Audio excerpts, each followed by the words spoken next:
Yeah, it's like it just feels super weird. You know what I want to do? Actually, I'm gonna be real with you. I want to take this off of here, and I want to put this up here on my damn So you computer. looking straight at you, right? Yeah. Can you Yeah, hear me? So good. yeah. Uh All huh. right. Yeah. Man, this screen looks weird. Oh, what I do with my glasses? I don't know.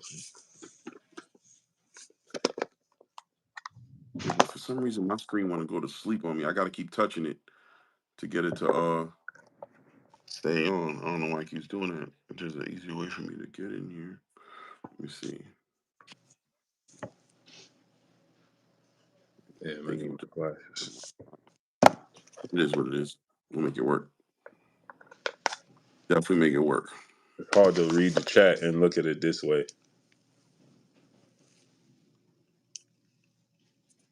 Oh man, I can't wear those. Those my wife's glasses. They No, too don't do that. yeah, they too strong. Sheesh.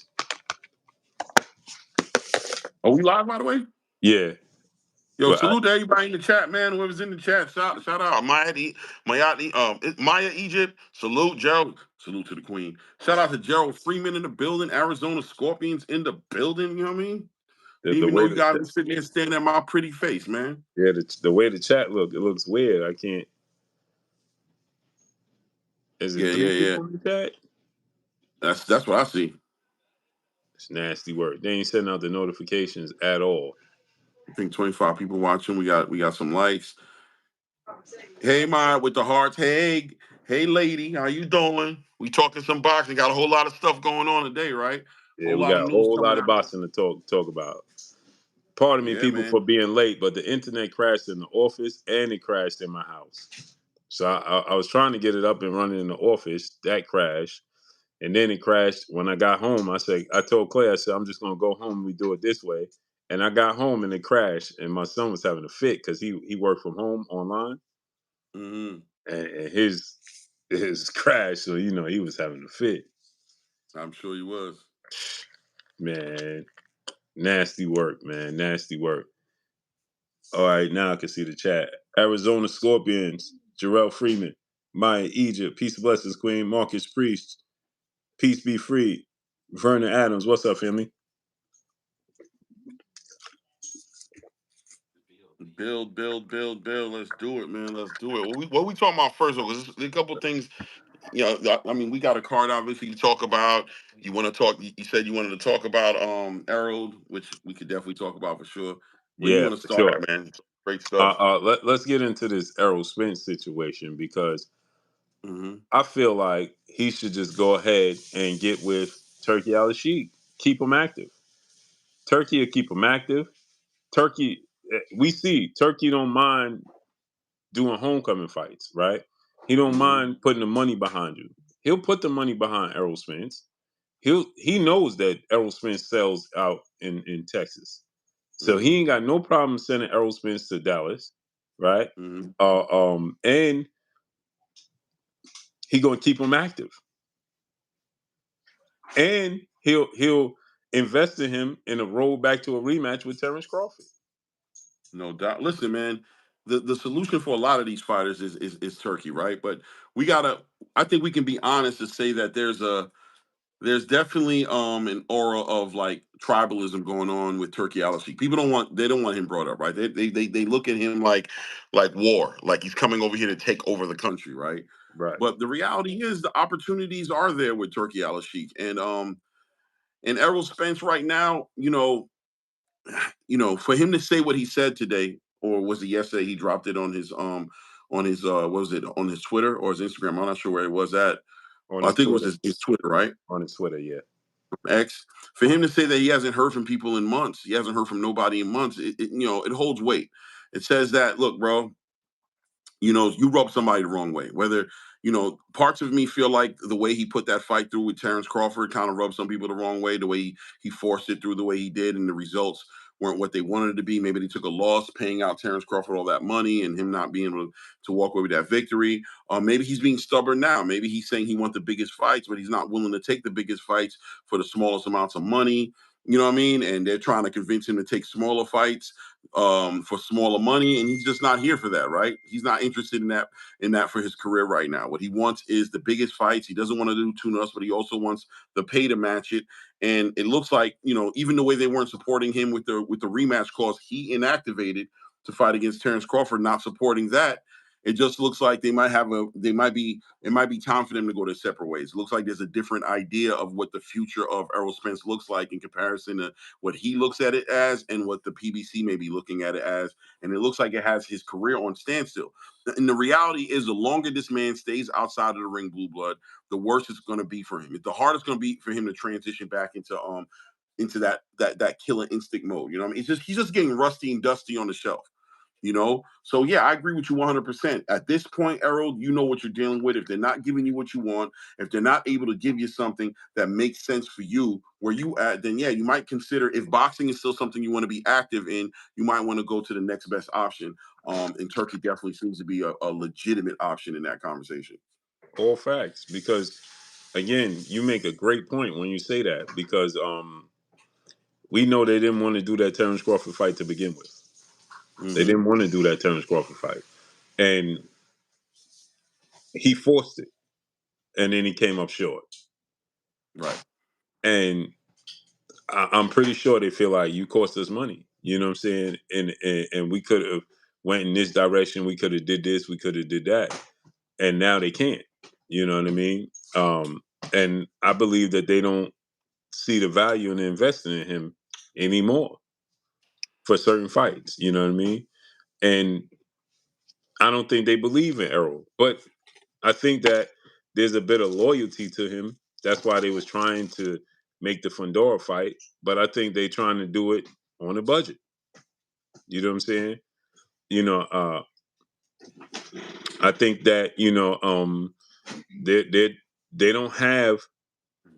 I mean, let's just call a spade a spade. They don't have a budget, It and doesn't they look need like. investors. Yeah, they don't have a budget, and they need investors to invest in these fights. And is the investors willing to invest in these fights? It don't look like it. Not for like you said to me earlier, not for the format that they want to do. Right. If you want to put on the best fight and the best, we'll invest in that. If you looking to pay fighter A X Y and Z amount of money to fight a D level fighter, we ain't on board with that. Right. So that was your model when you had a budget. We ain't doing that no more.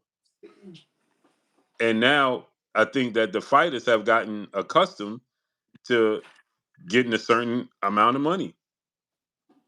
And I don't think that they're no longer interested in uh, um, taking short money. They're just Well, not. it's floating around over here. You know what I'm saying? Taking short money is not something that they're willing to do. They ain't gonna do it. Right. They ain't gonna Well, take that short money. Yeah. So now you're gonna have to they want to get paid, and now you don't got the budget to pay them, and now it's a problem. yeah, 100%, man. And I think that's what we're looking at. We're looking at heads butting a little bit over there from the outside looking in. We're watching Errol Spence hold standing his ground on what he wants for himself, and we're looking at the PBC. Maybe putting him on a never mind list for a little bit while they're in the midst of trying to figure out their whole entire business model that they got to entertain doing with this company. It's like almost like we don't got time to really entertain anything different. We're trying to sustain what we have. And if you're going to require more attention than everybody else, then we're going to have to let you sit to the side for a second. But Errol Spence has to weigh out how much is this time is too much time. How much time is too much time? Maybe they can't facilitate what you need for a legitimate reason, but is that really your problem at this point in your career? At this point in your career, is it your business what the PBC has to do to get themselves together, or is it more your business about, listen, you either can or you can't. If you can't, I need to figure something else out because I can't hold up what's left of my career in my late 30s at this point to wait for you to get it together so that what I mean, you guys can get on point and then be able to facilitate what I need. You know? Let me ask you this question, right? Do you get the sense that um Errol's in a place where 'cause yesterday I kind of got the sense that Errol's in a place where if he fight again, he fight again. If he don't, he don't. Do you get that sense? Like it One hundred just percent. yeah, it came across to me like, it is what it is. You know what I'm saying? I'm not gonna force it. I'm not gonna take short money. You know what I'm saying? So if I don't fight, I don't fight. You know what I mean? Like I kind of got the sense it was like it is. He could take it or leave it. I feel that way, but you know what? And I think he's in position to do that. I think he's made a lot of money in his career, especially with that last fight he had with Terrence, right? But I feel like it's dangerous. At the same time, there's another side to that thought process that said to me, it says, well, when you do get back in fight mode, are you going to be able to switch? Because I don't want an Errol Spence who don't care if he fights or doesn't fight getting in the ring with a Sebastian Fedora. Right? I don't want a Errol Spence with that mindset. Is he able to switch that off and on as he sees fit? He might be past that moment. He might be past the what does they say, the point of no return when it comes to this thought process and retirement. I know people don't want to hear it might be a legitimate option for him at this point. He has to be really honest with himself before he jumps back into fighting bigger killers at 154. You know what I'm saying? Harder punches at 154. People who are trying to deal with legacy, people who are looking to make a name off an Errol Spence name. Are you going to be able to come into the boxing game with the right mentality to be successful in it? So yeah, but I definitely see 100%. You can tell he's kind of like, okay, if you don't have it for me, and you got to think he had that thought process. He had a conversation with family members. He thought about it. I mean, he let Derek James go. He didn't, fix that. He didn't put effort into mending that up and keeping his trainer. And then on top of that, he seems like very comfortable. Every time you see him on camera, he's enjoying himself. He's doing everything himself with drinking a pina colada on the damn camera. You know what I'm saying? Enjoying himself. And it doesn't look like the pressures of boxing is affecting him one way or the other, right? Mm-hmm. So that being said, that's good, right? That's a little bit of leverage. If the PBC is really interested in him still fighting, he has leverage to say that give me what I want, or I'm willing to move on. But at the same time, if they do give him what he wants, is he going to be able to switch back into who he needs to be in order to compete at the highest level of the sport? Right, and that's the thing. Like I just get the feeling that he's just content. You know what I'm saying? It's like, all right, we gonna make this happen, or we not. You know what I mean? Yeah, And again, people gonna owe me an apology because I keep saying you won't this. get it. Yeah, I'm definitely not gonna get it, but they'll just move on. Like 7A said, Mhm. they'll just move on to the next topic. You know what I mean? Right. They'll just move on to the next topic. And the thing is, it's clear there's an issue with the money. It looks We, like it, man. I'm telling what, you, man. yeah, It looks like think about this, Clay. We had conversations yesterday and the day before and the before that and so on and so forth about Tank Davis fighting in March. right. There's no more smoke. There's no more updates. There's no Right. announcement. There's still nothing. Now it's still time, obviously. You know what I mean? But where's the validity to it? Right. It's just like again, if people don't understand, like there's just a holdup, and that holdup is Amazon did not give them a budget, and they're Right. taking a great source and a great boxing mind and a great person in boxing, and somebody I call a friend of mine. Like he said he told me he said, Blue, they taking a big risk with this David Benavidez David Morrell fight. They taking a big risk. They They're don't betting know. on it. Right. We heard that Lamont Roach purse is 700,000 to fight Tank Davis. You're supposed to get life changing money. Yeah. At So least 2-3 million, man. Like, now I yeah. want to ask you this though, Clay, and shout out to Andre Decato, brother in the super chat, dropping that cinco on us in the super chat. He said it's amusing how none of these veteran boxing writers have come forward with a clear dedicated story about the PBC budget issues. YouTube no-show notifications. Right. Yeah, Right. because again, there's not a lot of truth being told in boxing. It's just not. You can create whatever narrative. I was watching today, Clay. I'm watching Ryan Garcia press conference just for somebody sent it to me, and I'm watching probably like a minute of it, and I'm like, there's really no morals in boxing. There's no Oh yeah. morals. There's no standards. There's nothing. It's just I've been saying this forever and a day. It's just the Wild Wild West. Legit. Hmm. You can do and say whatever you want in boxing and make it your own reality. Oh yeah. And this It's dude is it's. suspended Hmm. for performance enhancers, got the fight overturned, and it's like nothing ever happened. Oh yeah. You got, and no disrespect because I like Cameron, shout out to Cameron, but you got Cameron trying to rewrite history, and people jumped on board with that. Like he's trying to rewrite history with Clarissa Shields and this situation with Amanda Oh Serrano. yeah. I didn't see the Cameron situation. I didn't see it. The way I feel about that situation is Cameron's not a hardcore boxing fan. He's casual, and that's being nice. Right, He's never shown any interest in boxing. You know what I'm saying? right, But he is running a content creation space where he's covering sports, and he's going to cover it, and he's going to speak to it on the level that he's at, and as far as knowledge is concerned. He probably did get some information not correct, right? He probably got some stuff that he wasn't accurate on. But at the same time, I'll push back at Clarissa a little bit to say, let Amanda have her time. She's not out here saying she's the GOAT. I hope not. I don't know. I haven't heard nobody speak on this as far as Amanda Serrano no, is concerned. she As far said as Amanda said she's the GOAT. she says, well, look, okay, so in her own right, she can feel that way. I think she can have her moment in time. You know what I mean? And Clarissa needs to kind of like accept the fact that no matter how hard she tries, she's not going to own the word. She's just not. You know what I mean? She just has to make her case based on her fights and Well, and based she on her copyrighted the performance. word GOAT. She copyrighted the GOAT. Okay, well then I mean she has an argument there, but at the Yeah, same time, like I'm saying, nobody's going to like let him shine, bro. You know what I mean? Like I don't know what else to say because it's not going to work, right? And all you're going to do is look like you're trying to take the light from somebody else while they're doing their thing. Let them do their thing, man, or make your statement. But I don't know. Once again, I didn't see her interact with Cameron.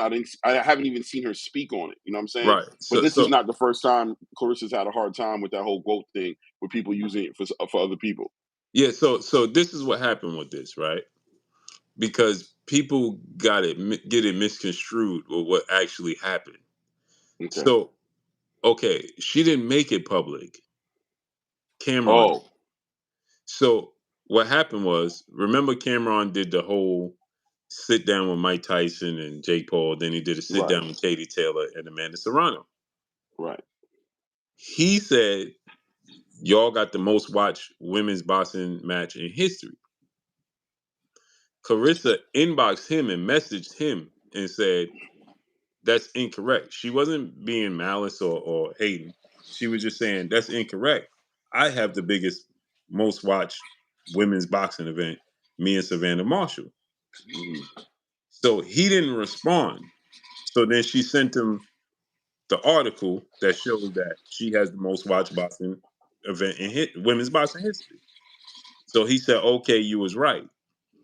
But then after the fight with Katie, the rematch, he messaged her again and said, "Now you don't,"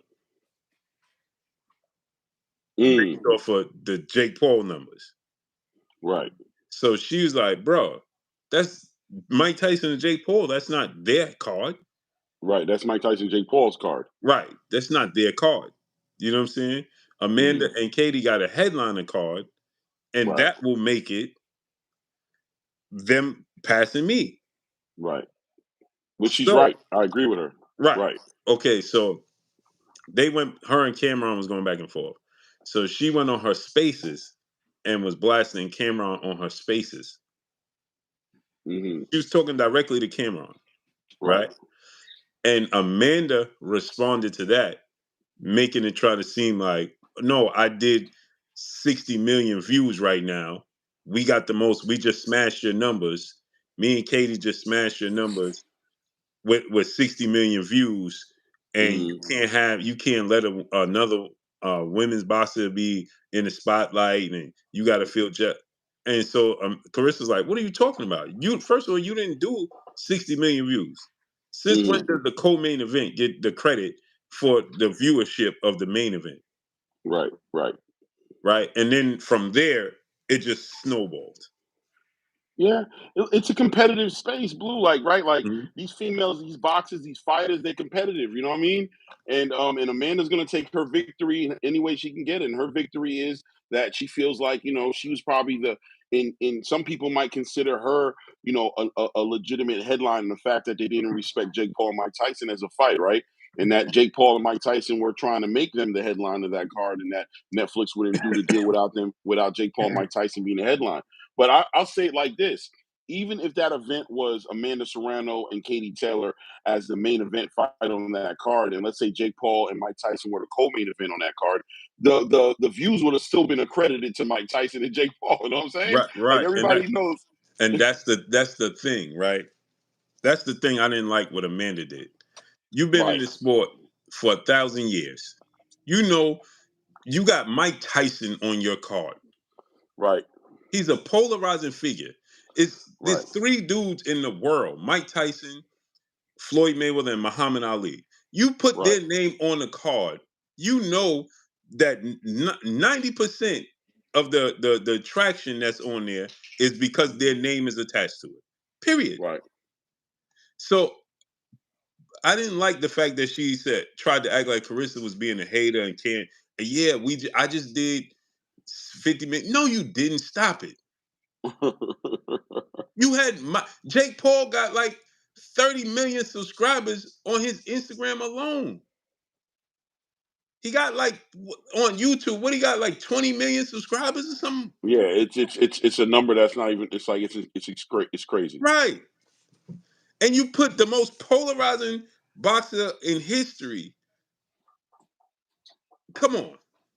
Right, Come on. Now you're not being genuine. right. You're being disingenuous for You being sure. right. All you got to do is be like, bro, you right.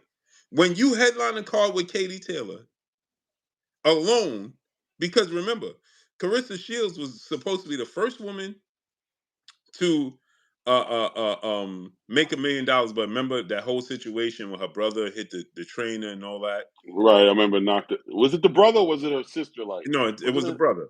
was the brother? Okay. Yeah. So if that didn't happen, she would have been the first woman to make $1 million. Right. She was pushing the line for women's boxing to be 3-minute rounds. Nobody was Facts. listening to Amanda Serrano and Katie Taylor and these women talk about 3-minute rounds. Nobody was listening to them. Right. When Carissa started pushing the line for women boxing to be 3-minute rounds, people started taking notice to it. Right. She pushed that line. She single-handedly elevated women boxing to where it is right now. Yep. We got to be realistic. Amanda Serrano has been boxing for years before Clarissa Shields was boxing, and nobody knew who she was. Right. Right. Right. I She's think 30. Jake Paul would get more credit for moving women's boxing than Amanda Serrano would. You'd have Right. to say Clarissa and then give it to Jake maybe That's what I'm behind Clarissa, but not yeah. Clay. Amanda been getting knockouts and doing this in women's boxing, her and Cecilia Brackets, for years, and Katie Taylor, and nobody was paying that much attention to it. Hmm. Carissa came in and started kicking up dust because of her Olympic pedigree, her accomplishments, her brassness. Let's not forget, she did a mega fight when she fought against what's the Russian Ukrainian girl, Christina Hammer. Right. When she fought Christina Hammer, Amanda Serrano ain't never had a fight card or a card that was big as that card with Christina Hmm. Hammer. Right. Never. That was publicized like that as the main event. She ain't never had that. You see what I'm Yeah. saying? She Yeah, ain't Nick never. J, I agree with you. Like single handedly, no, right? Everybody did their part. You know what I mean? I mean, No, but I'm saying Katie and Amanda's event last year was a big movement no. It was a for big women's movement. But what boxing. I'm saying is, Right, all these women been fighting all this time, and it wasn't moving forward. right. But I think Carissa, they came together. They came together at some point because no, although I but will give, Carissa Shields opened the door, and they walked through it. When she did came she in, open the door? I yeah, don't know. What about Layla? What about, you know what I'm saying? What about these nah. women? Layla ain't never had the attention and the attraction that Carissa Shields bring. Yeah, Never. but without Layla, is there Clarissa? Does Layla not take any type of, you know what I'm Oh, for saying? Like, does sure. Layla inspire? Layla helped pave the way for Carissa for sure. But Right, let's not forget again, Layla's name is attached to the biggest name arguably on the planet, and her right, father being Muhammad Ali. right, You see what I'm saying? Like a lot of people took note of who Layla Ali was because of Muhammad Ali, her father. right, right, You see what I'm saying? right, Clarissa Shields came in on her own. right. And the Nobody's Olympics got name the two attached gold to her. medals. Right, 2 Olympic gold medalists. She came out the gate. Her first fight as a professional was against Franchon Cruz DeVon, right, right. right? And she did it backwards. She started at 168, went to 160, 154, back up Mm-hmm, to 60, 68 to heavyweight, and mm-hmm, the world taking notice. Because when Carissa Shields speak, whether you like her or not, she draws the attention. And peace and blessings to the chocolate drop, making 50% of the queens of the ring. Nick J in the building. mm-hmm, Yeah, but Nick J, those women were noticed because of Clarissa Shields. People started watching women's boxing more closely because of Clarissa Shields. And then they like, oh, check out this girl, Alicia Baumgartner. Oh, mm-hmm. check out Mikhail Maya. Oh, check out this person, that person. Because none of them was doing what Cecilia Brækhus was doing. And you ain't even know who she was. Nope. But once Carissa Shields started banging that drum, bang, bang, we need 3-minute rounds, bang, we need this, we need $1 million, we need that. She coming out, she headlining cards. You ain't never seen nobody do that. That's a fact. It That's a was fact. Carissa Shields. And Yeah. guess what? The thing is, she put everybody on her back. Check out women's boxing. Yo, check out Alicia Baumgartner. Who was the first person? Carissa Shields. Women should be in the pound for pound list. Women should fight 3-minute rounds. She kicked up that dust. Right. And yes, once she banged the drum enough to everybody start looking, then you start taking notice of Alicia Baumgartner, Mikhail Maya, Mm-hmm. Katie Taylor, Amanda Serrano. Hold on, Amanda getting knockouts? Amanda getting this? When she went for, I was in New York when she went for the world championship in the 7th weight class to create history, Mm-hmm. right? Nobody knew nothing about it. Right. Nobody was paying no attention to that. I mean, she had attention, don't get me wrong, but not like what she got today. Right. So Carissa you is one feel of the, so So do you feel like Clarissa? I mean, it sounds like you're basically saying she has a right to make sure that her name is in the right spot in history, obviously, right? And if a big platform like Cameron and makes it is what it is going to acknowledge Amanda Serrano for something like that, she has a right to step in there, correct a Cameron, and make sure that history is written in the right way, that it's and not taken away from her, that it's not. she did it, and she did it in the right way. She inboxed Mm, him. She messaged him. She didn't do it publicly. She told him, "Yo, right, Kim, you got the fact," because she respect him as being a casual. Yo, right, you got the facts wrong. Bum bum bum. You know how we both from New York. You know how right, Cameron is. You know what I'm right, saying? right, right. His ego is bigger If than you the make it world. public, it's gonna get messy. If you make it You public and try to it, embarrass him, he's gonna go. it don't Yeah, matter if it's private or public. He gonna be like, bro, you trying to correct me? You know what I'm saying? right, and that's where it went sideways behind the scenes, and it spilled out into the public. Now, my question is, we'll never know, right? But my question is, did Clarissa do it that way? Did she do it that way, or did she do it in the T-Rex way? Did she? I No, don't know. You know what I'm saying? she showed the messages. Yeah, she showed And the what the message. message say? I haven't seen it, but what the Yeah, message say? she was just telling him like in a nutshell, like those numbers, the statement you made is incorrect. I hold the me and Savannah Marshall 2 million views. So where's it at right now at this point? Oh, I ain't even. I stopped looking at it Because because it Cameron. got to the point where she put up the tape of him getting ran out of Rucker Park, and I just it Okay, went so too it's far. gone. All right, yeah. So there it is. That's it. Yeah, Once it goes that he way, put up a picture of her dancing, and he's like she got CTE, and there it is. yeah, it It's took gonna a go. turn. Yeah, Yeah. it took a See, turn with where I those just situations, with those situations, if it's not going in the right direction, see, I think there is a way with Cam. Shout out to Cam and shout out to the whole Dipset, like Joel's too. You know what I'm saying? People who deal with my family out there, you know, they deal with my family, you know what I'm saying? Um, those are mine good as well. people. Those are good dudes. You know what I'm saying? I'm be real with you. They are. Right, right. But they are who they are. They Harlem. You know what I'm saying? And Right, right. Harlem dudes You got know, I'm from Hart. That's what I said. Like yeah. once it went to, I knew that was gonna go left. Cause you know how Cam is. Like, Right, first of all, he's not 100%. It even only in his got face. there's a small window of reasoning opportunity. There's a small window of, Yeah, but once it goes, once you put that if picture he up and feel he like get you ran being out, sarcastic, it's over. it's over. It's over. And he gonna do it publicly. So I already knew where this was going. Yeah, So and he he said I gonna do took it a until sneak it's peek over at. with. Yeah, Right. So I knew that was gonna go. I knew that was gonna go left. But he remember, again, another thing she did. Remember, Carissa's the reason that whole card she did with Savannah Marshall was women top to bottom. Never been right, done. And she pushed for that. Remember? right. She did. She told Eddie Hearn, like, yo, I need to have bum, bum, bum, bum, bum. I want the women on this card, boom, boom, boom. She did that. That's a fact. She did That's a that. fact. So that's what I'm saying. Like, Amanda been boxing forever. She ain't never had no all women's card. I don't think there was no way of getting around it because for me, but that's because she don't know Cam.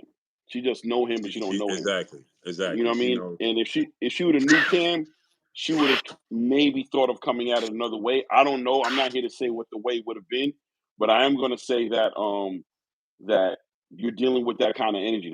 It's Harlem, and New York is just in general, but Harlem, yeah, bro. You start with that. You know what I mean? That dismissing their intelligence, or he feels like you trying to make him look stupid, or you trying to correct him like he's some kind of poop putt. Listen, man, it's gonna go all the way Oh, off that's road. gonna go all the way left. And you know how Carissa is. So Exactly. And then she's ain't gonna do neither what one of she them. did. Yeah, Yeah. it's gonna go all the way left. Bro, talking about take my wig off. First of all, my wife started taking my hair out for Thanksgiving to get it done tomorrow, and then she just stopped. She was Privileges. like, yo, Clay. She was like, because I went to the gym, came back, and I uh, jumped in the shower and I forgot. I'm like, damn, mm, I'm getting my hair done tomorrow. But I jumped in the shower and she was like, and she was taking it out. She took my son hair out. mm. And then she was like, she was like, did you wet your hair? And I was like, yeah. She was like, what a dumbass. And then she was like, I'm not doing it no more. You Yo, gonna just make me look go at me through like this. this, Clay. Yo, No, this whole braid still not even taken out, yeah. bro. You No can't see it. consideration for me. I'm out of here. None. Do your own thing.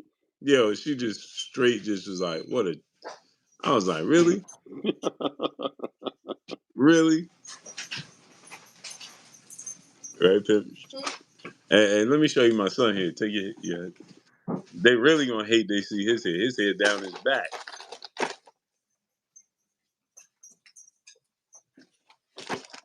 Show them what you got going on there. Yeah, but yeah, man. So that went. I understood what Carissa was trying to get at, and Yeah, I'm not. Oh damn, man. Damn, you need a whole ultra perm. You need a whole ultra perm, bro. I can put his hair in mine. Look. Jesus, is it ever gonna get cut? Anything ever gonna happen to it? What's the game plan? Nah, look, he ain't even in the picture. Look what his hair. Damn, bro, you gotta understand that I'm feeling some kind of way when you look at my hair. He got You bald gotta head. understand. You see my hair. You can understand if I throw you a little shade, just a little bit. Just a little shade. You know what I'm saying? Just a little shade. Just a little bit. Not a lot. Just a little bit shade. Nah, but yo, I understood. Right, I understood where Clarissa was coming from, but I understand. My thing with Amanda was like you being disingenuous because you know very well that right. The co-main event don't get credit for the main event. Man, stop. You know what I'm saying? Oh, I think Amanda. Okay, here's right. First of all, shout out to Amanda Serrano. Shout out to Clarissa Shields. Shout out to all the female boxers. And they both great. They in their own right. With Right. what they've done, with what's been available to them to make happen. They've made the most out of their opportunities. The only thing Amanda hasn't done is get an official win against Katie because a lot of people feel like the moral victory. You know what they are, Clay? Not to cut you off. They Manny Pacquiao and Floyd Mayweather. Right. Exactly. On their own rights, right? In their own right. Yep. So that's number one, right? So I don't like to jump into these conversations and necessarily pick a so-called side, right? I would like to say that communication is key, but I do think that, look, man, Clarissa, you know what I mean, for whatever it's worth, you don't have to come at, you don't have to come at, Amanda Serrano's in her time. She's in her shine. She's in her moment. As far as Cameron is concerned, because that's how Amanda looks like she felt about it.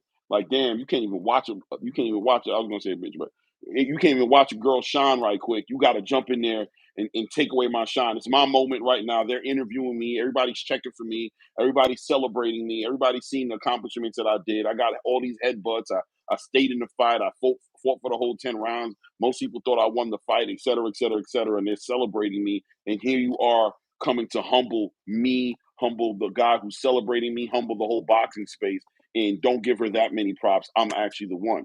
So she's feeling that kind of way about it. Now, Clarissa's feeling like this is not the first time. This is not the second time. This is not the third time. You guys always trying to undercut my accomplishments. You guys are always trying to give away first of all, I invented the word GOAT. I'm the one who made the word. I have it copywritten, number one. Number two, you're trying to dismiss my accomplishments. That's how she looks at it. She looks at it like you're trying to dismiss my accomplishments. So, she feels like she needs to say something, but you don't always have to say something because you can read the room to know that that's not going to go well, right? You're going to say that. Maybe you can't read that Cameron's going to act that way, but you should be able at this point to read that the boxing space is going to look at it like, here you go again, doing this thing that you're doing. You know what I mean? So maybe go about it another way. I don't know the way to go about it, but also at some point become content with the fact that the people who know, and the people who don't know ain't never going to know. Because at the end of this thing, people ain't walking away saying, "Oh, I didn't realize that." Yeah, Clarissa, they're going, "Damn it, she hating again." That's what everybody's saying. So read the room. But look, I'm not the one to tell you guys what to do. I didn't work all those years. I didn't get those 2 gold medals. I didn't fight through all the adversities that she fought through to make it happen. Here goes, Clarissa. I have a funny feeling after I watch your movie, I'm gonna have a lot more perspective about Clarissa Shields and probably understand a little bit more about why I had to be that way. But listen, all of you ladies are GOATs, man. All you ladies are making boxing great. You may be the first, but you've opened the lane for a lot of other females to accomplish huge things. Amanda Serrano and Katie Taylor being part of that card is going to be also a historical situation, just like your whole entire journey was. And we're going to try to celebrate you guys as much. Sometimes I feel like people like Clarissa don't feel like we see them. And it's important, to celebrate them a little more and let them know we do see them. We do acknowledge and know who you are. But it's a complicated situation. I can't pick any sides on it, man. Just, ladies, support each other as much as you can. Push each other, because when you push each other, you push women's boxing. And that's going to benefit the females coming ahead of you, man. Shout out to Carolyn Dubois and all those females coming up behind them, about to make their lanes and do their thing. It's important that female boxing get pushed, man. Sometimes it feels like we pin our ladies against each other. Same thing in hip hop. Hip hop kind of went through that, right? Where now it looks like the females are kind of more like cohesive. Back in the day, it's like there could only be one. Foxy couldn't Right. stand Lil Kim. Lil Kim couldn't stand, you know what I'm saying? Charlie Baltimore. You know what I mean? It was just Right, like, there only can be one. Facts. So, you know, let them Talk to shine, him. you know what I'm Talk saying? to him, Clay. They Talk to don't him. know. They Like, don't only know one about female that. coming You for just each other. went over their Nikki, head. yeah. You just went over their head. Nikki came for Kim, like, yo, stay in your lane. There's only one. Like, damn, you know what I mean? Like, crazy. You know what I mean? But Jay Lynn, peace, blessings, Queen. But yeah, this situation. So now we got this. We're gonna get back to Errol Spence, but we got this massive card coming up, February 22nd. People, I did a video on it. Don't know if you guys saw it. February 22nd, we got a massive card coming up. We got Artur Beterbiev versus Dimitri Bivol, Part 2. You got Jaron Ennis versus Virgil Ortiz. Finally, you got Daniel Dubois versus Joseph Parker. Great fight. You got Zhilei Zhang versus Caballero. Right? Another great fight. And what was the other one? We got you got Hamzat Adames Shiraz versus Sharice. Yeah. Carlos Adames versus Hamza Sharice. Hamza Sharice. And then a possible fight they trying to add, but the holdup is Jack Catterall making a decision, according to my brother L Dub. Jack Catterall versus Arnold Barboza is on the table as well. What does Jack Catterall get out of that fight? That's the thing. That's the thing. He gets Arnold done forfeited his WBO interim title, right? He forfeited that when he fought against Jesus Ramirez, right? Or Jose Ramirez, whatever his name is. Right. So what? Yeah, I don't know. Jack, I mean, I think it's a great fight, but I do kind of feel Jack a little bit like, what does he get out of that? Right. And it's going to be a difficult fight. Right. So that's my thing. Now, he gets absolutely nothing out of it, Jack Catterall, right? Mm-hmm. Because, like you said, Clay, he automatically is in position, and shouts out to L Dub again.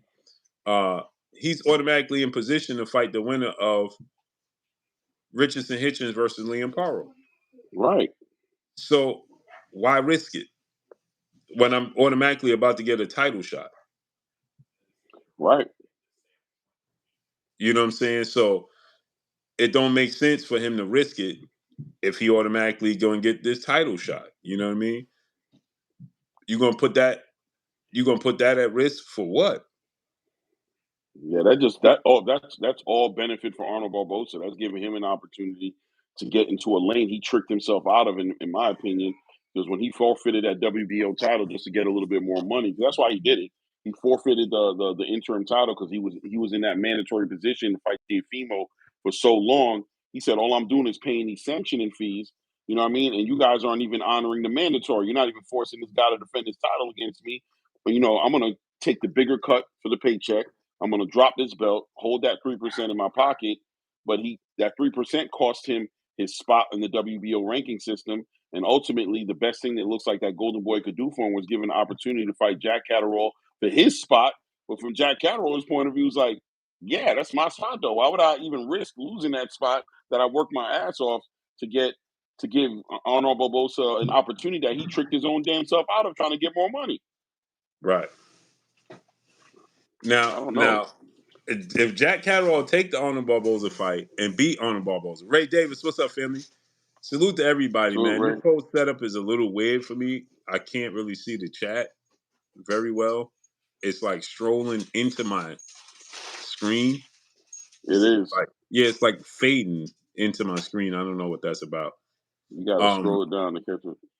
Yeah, so Big Herm, what's up, family? Big Herm, I think Big Herm dropped the super chat, didn't he? Yeah, I can't see it. I think so. Yeah, he did. Salute to my brother Big Herm in the super chat, dropping that cinco on us in the super chat. He said Spence used to beat on smaller bosses at 147. If he get beat up at 154 or 160, so be it. If he can't hang, he can't hang. I hope he give it a shot. 34 is young. I do too. Can you do me a favor? Get my glasses. They're next to my bed in the blueprint. I can see better close up without my glasses. Yeah, I think that's a problem too. So I wear my glasses to protect me from this damn computer screen.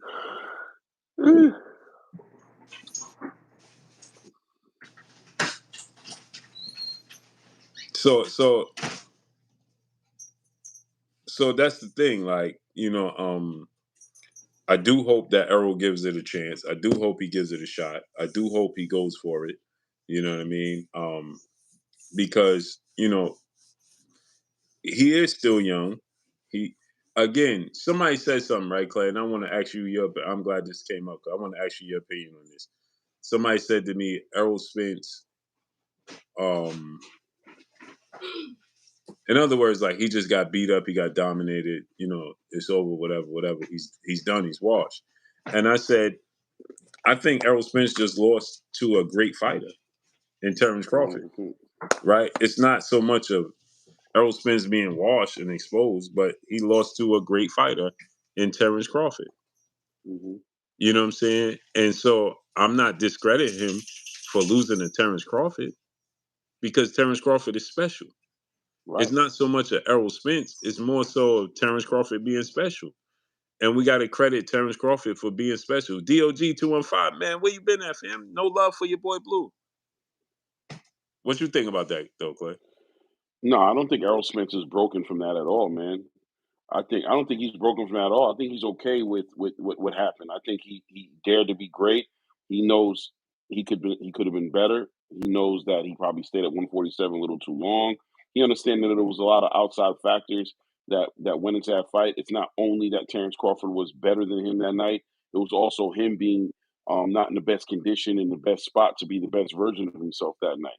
So I don't think he would feel that way. I think Errol Spence's um, reservations on coming back in a certain way is based on the opposite side. Matter of fact, I think he feels like no matter what happened in that fight, his accolades and what he accomplished in his career going to that fight, that one loss, he's basically saying that one loss has not taken away from my value. That one loss does not define me. I'm really a whole star out here. I'm really a big deal out here. And if you guys are going to try to shortchange me on what I've earned, you guys aren't going. I'm not going to let you guys do that, because at the end of the day, although I lost that fight, I did not become a B side fighter. I didn't become one of these fighters that, you know what I mean. He's not letting that loss hold the weight that it looks like the PBC is trying to put over his head. He's basically saying, "Nah, bro. On the opposite side, I'm still him." And it just is what it is as far as the abilities of the PBC, the resources that they have access to, and the amount of resources they can allocate towards the Errol Spence campaign seems to be limited at this point. It just seems to be limited, and they just can't do but so much. And it looks like Errol Spence isn't accepting that as a legitimate excuse, and he's just going to hold out until he either gets it or you force him into retirement. Right, and that's my thing. K, different breed, peace and blessings, Queen. How you feeling today? Okay, DOG, man, salute to you, great brother. Jamal Davis, Rafael 30 Deuce, what's up, family? Teach, what's going on? I can see the chat now, Clay. Yeah, I'm like, yeah, oh them boy, glasses, right? yeah, I'm like, oh boy, from Coming to America. I mean, from Harlem Nights. Man, put your Right, right. glasses on, man. He's like, I don't need those damn glasses. I Like, don't need no you need to put them. glasses. I don't He need those was damn like, glasses. remember I'm they telling rolled you. the dice? It was 6. Yeah. Hey, he's He like, thought hey, I could do what? his blunt. He's like, hey, what are you talking about? He's like, all right, man, I calm down now. Calm down, boy. All right, man. Hey, man, my bad. Yeah. Glasses on red. I need Yo, bro, some why is glasses your on, name man. Dallas Cowboys instead of Dallas Cowboys? Dallas Cowboys, right? That's probably his real name, Dallas. He probably took advantage of it. Yeah, Teach said Earl's stubborn. I think he's refusing to take lesser fights. 100%, man. 100%. And that's pushing back at the idea that he doesn't have confidence. Yeah, You got to have confidence to take those fights. He don't do tune-ups. Nah. And rightfully so. You know what I'm saying? Yo, but remember, Clay, when you pulled my card on that and I had to go back and look at Errol's resume from the beginning, that boy he ain't never did tune-ups. 100%. He always fought the biggest killer on the block. I want the biggest killer on the block. Right out the gate. Straight up. Right out the gate. So how can we expect him? And then he ain't trying to take short money, as he's not supposed to, because again, Eastside Easy, what's up? Again, like I said, right, Clay? He was the Tank Davis before Tank Davis. People can get 100%. up, they can get mad all they want to. The difference is he take a lot of chances. Right. Tank listen to the he went against the grain, right, Clay? Where Tank Right. goes with the flow. If they say, nah, you're gonna fight fighter X, Y, and Z, he gonna fight fighter X, Y, and Z. Right. That's not what Errol gonna do. He gonna say, no, give me Debo. Give me the best Right. dude. Oh, this dude think you think you all that? Nah, give me him. Randall 700, what up? Terrence Crawford, I want him. I want Manny Pacquiao. I want Sean Porter. I want Keith Thurman. I want Kell Brook. His first title opportunity was in the UK against Kell Brook.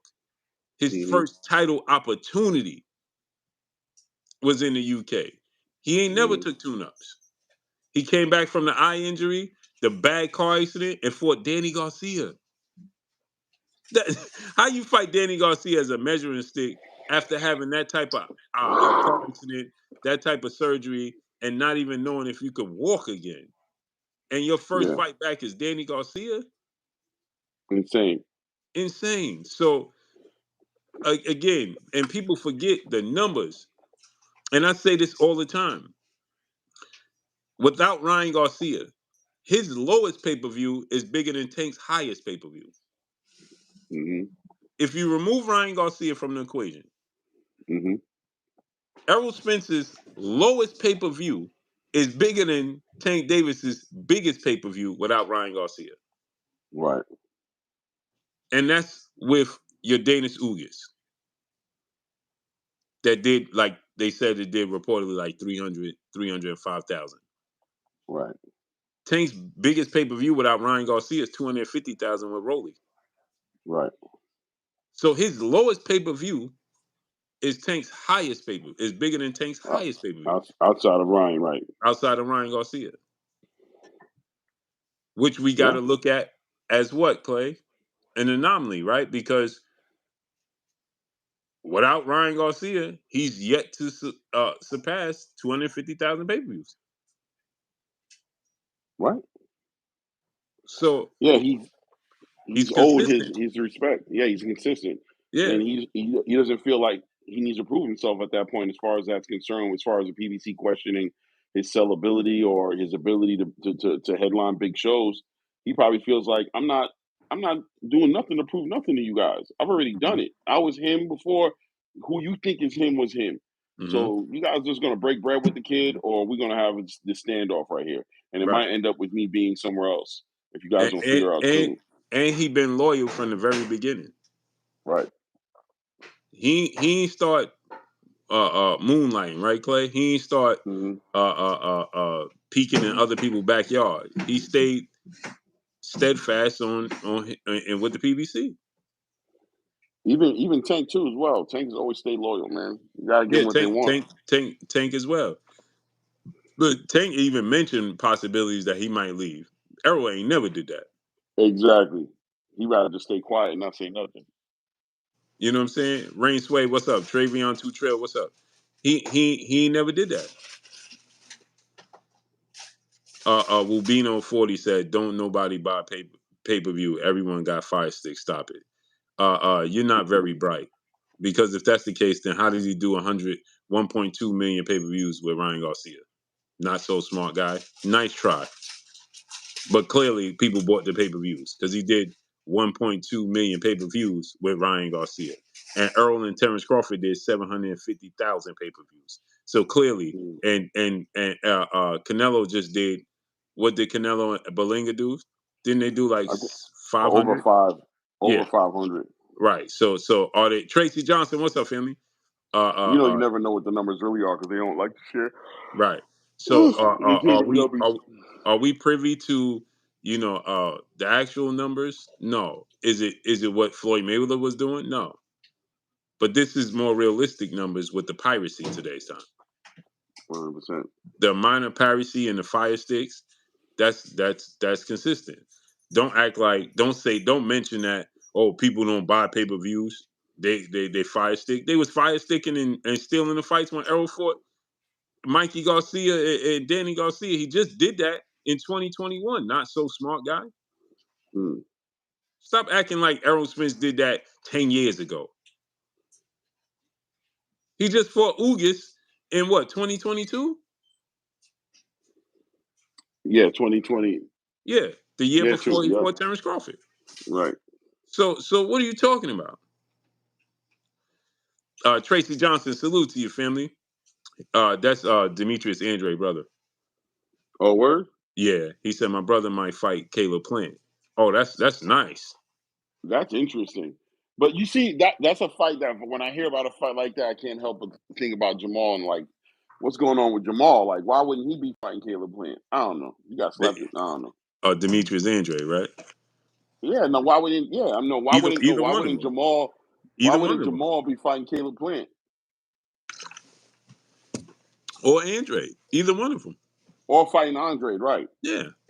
I'm just saying because I don't Caleb mind slapped Andre the versus taste out of his mouth. Plant, right? But I want to see Andre versus Charlo. We've been Right. waiting for that fight since they was both at 154. And they want to fight each other. Or they're trying to get him to fight Charlo. Okay. Yeah, I know Andre and Charlo is trying to make the fight. I know the powers that be ain't interested. The money ain't there. Mm. You mean Jamal ain't interested in the money they're probably trying to offer him? And neither is Andre. Mm-hmm. If I'm Boo Boo, I ain't taking no more short money, man. Right. You know what I'm saying? You got to be kidding me. I'm not taking no short money at this point in time. You know what I mean? Yeah. Yeah, they've been. I know that for a fact. They've been trying to make that.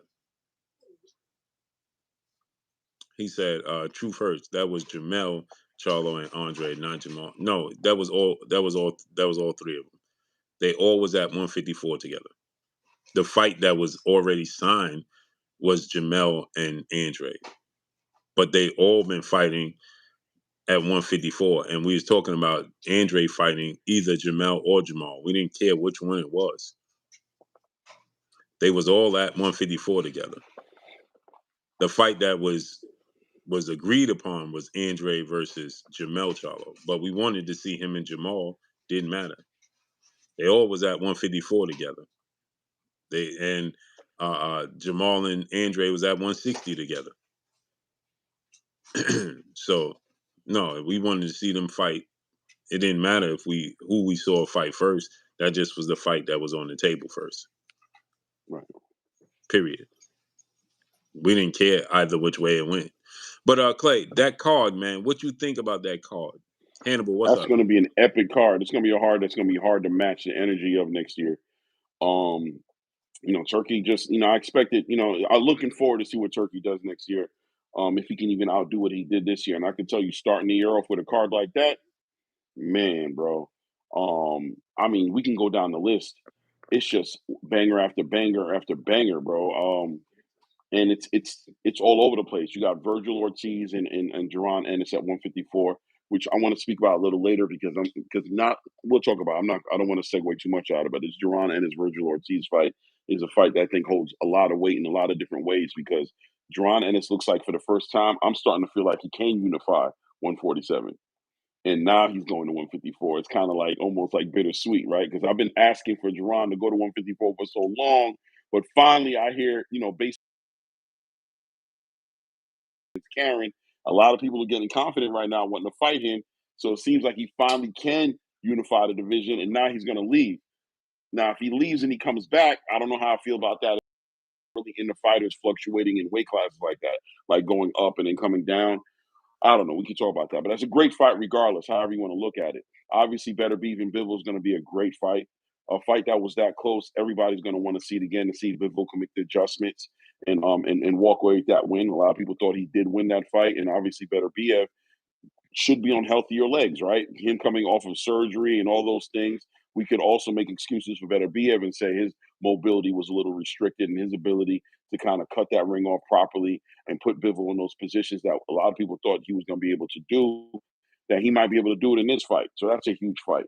Then you go with Hamza Shariz, who's an up and coming middleweight fighter that everybody's been looking to see him shake the room. We thought we were going to get him against Janabek. He made the decision to go ahead and honor his WBC interim title that he had and be like, "No, I want to fight Carlos Adames." I have no problem with that. I think it's a great fight. Carlos Adames will finally be involved in an exciting fight. Shout out to Carlos Adames, you know what I'm saying? Because I know Sharice is going to push the pace. And if he's able to walk away, I would think he's a favorite going into that fight, but I don't know how people feel about it.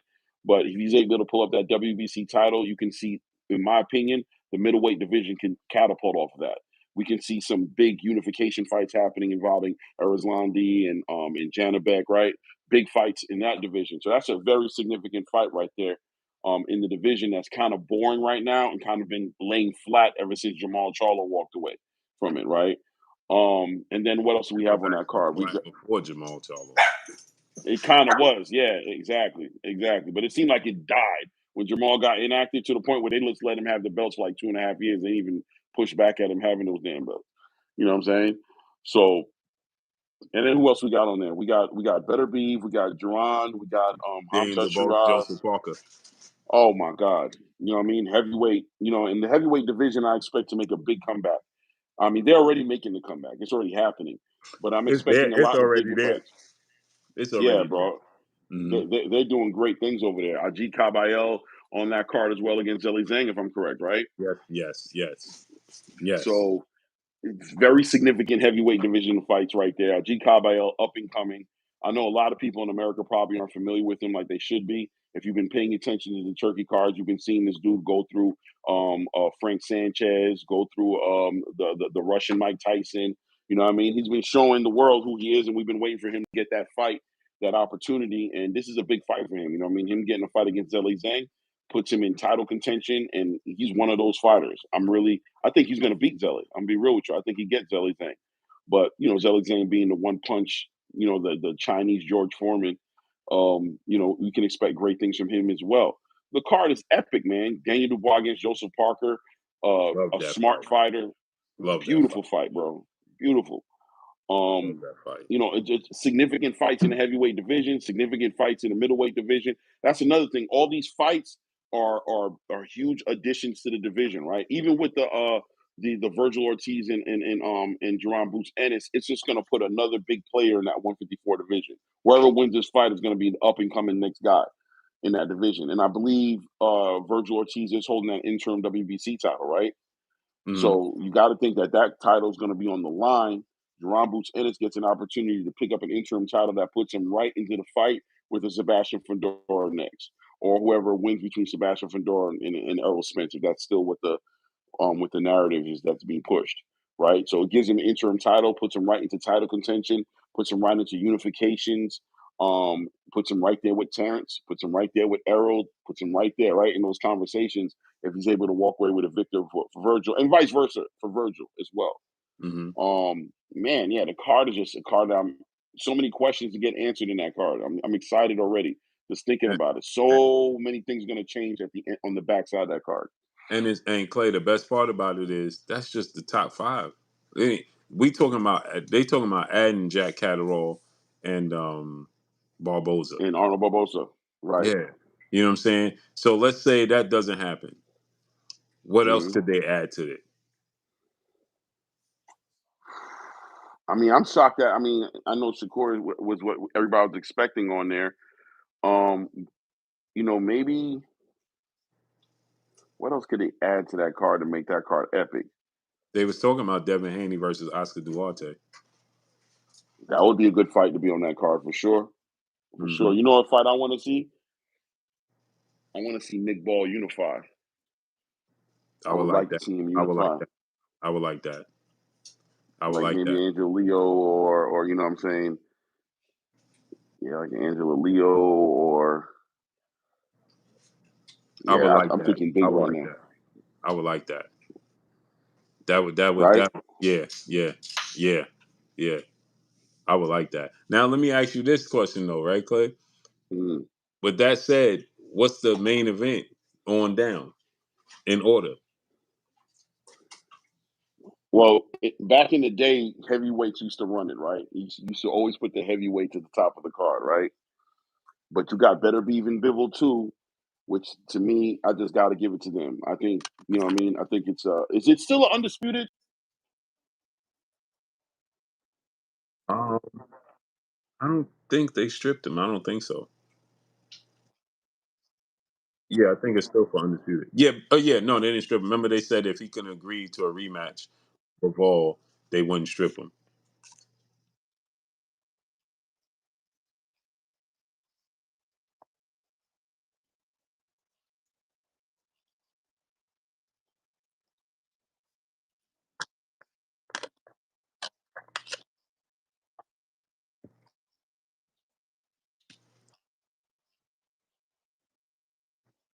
Hmm.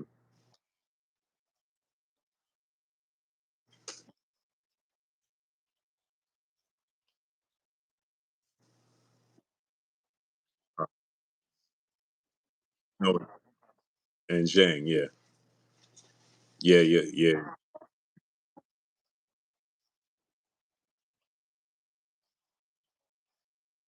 So you, so you got Boots and Virgil Ortiz as the fourth fight.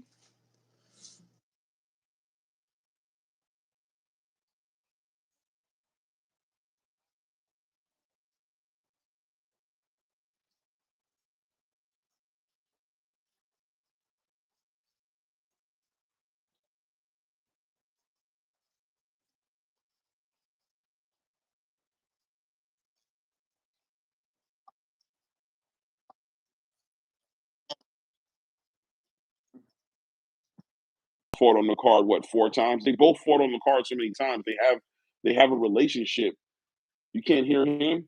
He froze on my end. Looks like he just seen someone get knocked out. No, Oh, am I I frozen? no, you back now. You was frozen for a second though. Oh, I'm good now. Yeah, you good now. Okay, okay. But did y'all hear everything I said? I don't know. Yeah, no, we could hear everything you said, but you was just frozen. Okay, okay. So yeah, man, I would put Ajit Caballel and Zelly Zhang as the third fight behind Joe Parker and Daniel Dubois, and then I would put Virgil on there, Virgil and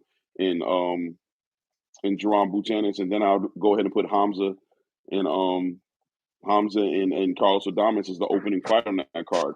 Unless they bring in if they bring in Devin and Oscar Duarte, I don't think they put him on that card, bro, because they're gonna have to put him so low. I don't think it would be right. Maybe he'll do it. Maybe he'll do it. The payday might make it worthwhile. But if you throw that Nick Ball unification title fight on there, I love that Nick Ball situation. I love the Nick Ball yeah, situation. you know what I'm saying? It could be good. It could be good. I love that So Nick Ball yeah, talk. So that's an so exciting fight.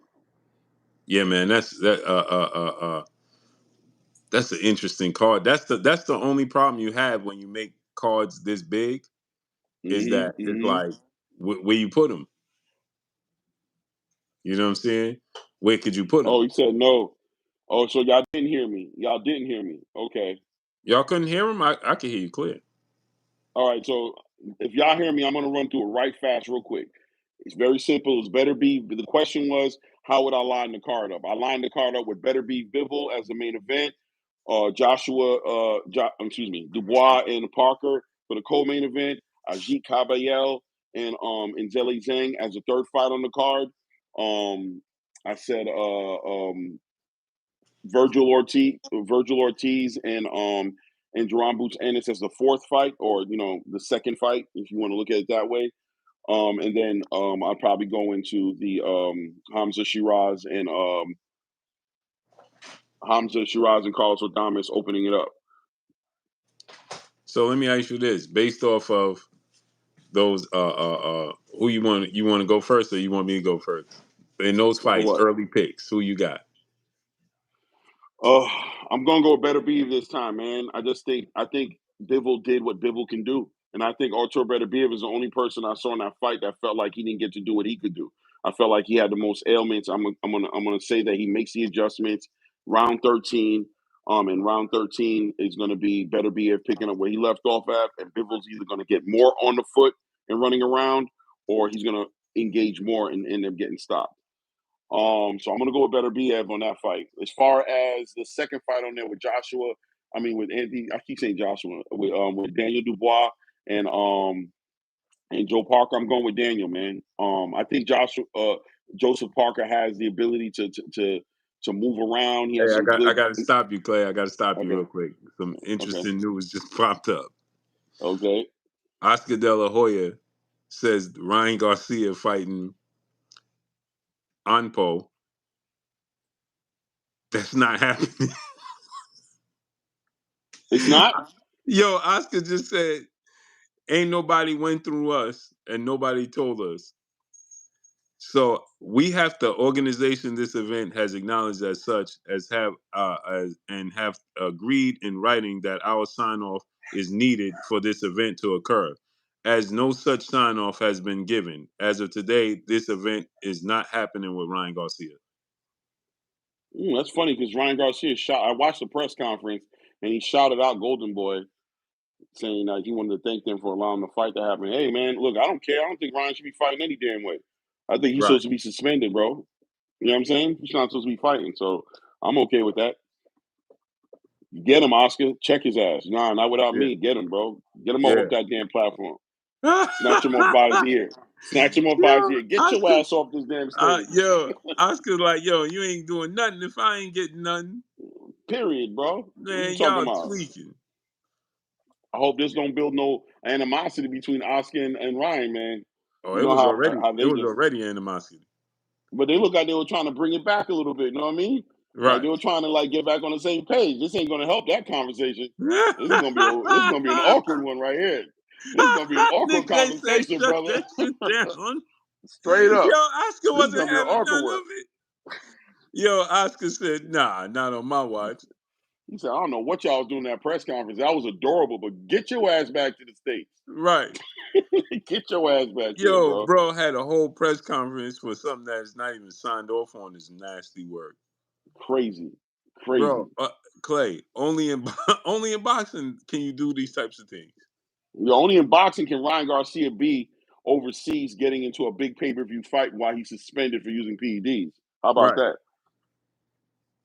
Yo, that's insane. So, shout out. Well, listen, I give respect to Oscar De La Hoya this year. He's one of those guys this year, bro, who I felt like stepped up his game to a whole nother level this year. His clapback Thursdays, diabolical, bro. I love every one of them. I don't care if I don't agree with him or if I agree with him. It don't matter, bro. The clapbacks is lit. The clapbacks is lit, bro. Hilarious. You know, I mean, he's doing great at his interviews at these shows. His interviews are great. He's saying the Joker Halloween this year. Classic moment. That boy played that Joker. Yeah, that was the Joker. Between him and the Diddler, I don't know who's the better Joker. You know what I'm saying? Him and the Diddler? Him and the Diddler. Wow. Shout out to Jaguar Wright, right? So at the end of the day, man, Oscar's been doing his thing, and look, pulling Garcia's coattail and let him know to bring his ass back to reality and that you don't do shit without me. I support Oscar De La Hoya, man. Do your thing, man. Let that boy know who runs shit. Tell him we're not playing no games no more. We done told you already. We let you slide with Floyd, going on that run, playing with my face, acting like you was going to fight Rolly. We got you together there, but we're going to keep you together. You're going to stay on point, bro. You're going to stay suspended, and if you are going to fight, I'm going to get paid. Period. You know what I mean? The fact that Ryan is trying to pull a fast one is nasty work in itself. It's him, though. It's him. It's a right up his alley. That's who we know Ryan to be. That's who we know him to be. That goes right up his alley with what he does. You know what I mean? He pushes in his own right. I celebrate Ryan for being one of those fighters who's always pushed the needle. You know what I'm saying? Like when he won that fight with Tank Davis, he showed the world, like, bro, I don't care what these promoters say, bro. I'll run this, and he made it happen. You know what I mean? But then you went and took Osterine and kind of ruined your credibility a little bit in the space. But hey, man, Oscar, get that boy together. Get that boy together. You know what I'm saying? Get him right. Oscar's having none of it. Not on my watch. Shouldn't be. Nah, bro, you playing with the wrong one, bro. The devil's a lie. The devil's a lie. Devil's a damn lie. Nasty work, bro. That's embarrassing. That's embarrassing. Especially after the press conference. Damn. Bro, you had a whole press conference. A whole press conference, and it's not even legit. Is nasty work. But that just speaks to like you said, to Ryan Garcia. Right, that's what he does. That's what he does. He's out here working on a deal. But my thing is, they've been pushing for this fight as far as advertising and all social media platforms and news, digital media News platforms have been talking about this. Henry Garcia then came out, did interviews, and talked about this. How come Oscar? I don't know. Maybe Oscar was waiting for the Big Show to make a statement. Maybe he wanted it to get this far so he can make his statement to let it be known that nothing moves without him. You know what I mean? It is what it is. Yeah, because Lejeska Peace West Queen. I don't know why Oscar let it get this far. Why you have a press conference? Right. You knew this was happening. This wasn't a secret. He had to know they had a press conference. Right. Everybody was in the chat. Showbiz was in the chat. Everybody was in the chat covering this. Like, this was a big thing. Right. It wasn't hidden. So I don't know. Oscar does what he does. Though. It looks like he was kind of waiting for the moment, waiting for his moment to be the Joker that he is. Yeah, so he could burst that bubble. Exactly. Get him together. He just wanted to burst that bubble, man, and he did. Yeah, bro. I'm happy though. Do that. He shouldn't be fighting anyway. Yee Huncho, Boots and Virgil. That's happening. But go ahead, Clay. I interrupted you. Go ahead. Right. So we're looking at so now I said Daniel Dubois and Joe Parker. I think it's gonna be a great fight, but I do think Daniel Dubois finds him. I think Daniel Dubois showed that he boxes really well against Anthony Joshua, that he's not a bad boxer. And he was able to cut that ring off and destroy Anthony Joshua, who I thought going into that fight was gonna be the better boxer. Especially with the way he performed against Philip Ergovich and against Jarrell Miller. I didn't think he was that high level of a boxer as he showed me he is. I expect him to be better than he was with Anthony Joshua. His ability to close that space and put. I just look at, and I don't like to do triangle theories like that, but I'm going to bring up the Zhilei Zhang fight in the Joseph Parker fight, where Zhilei Zhang was able to, find him at some points, but ultimately his age showed that he couldn't move as well as Joseph Parker, and he just wasn't able, and he didn't have the conditioning. I think Daniel Dubois showed conditioning in his fights. He showed his ability to box if he has to. He showed me that he has one of the best jabs in the heavyweight division outside of like a Tyson Fury and an Alexander Usyk. His jab was high level in that Anthony Joshua fight. I think when it's all said and done, he's going to put that pressure on Joseph Parker. He's going to test Joseph Parker's conditioning and his ability to take shots. I think he stops Joseph Parker, but we'll see. We'll see. Joseph Parker could definitely win that fight and upset Daniel Dubois.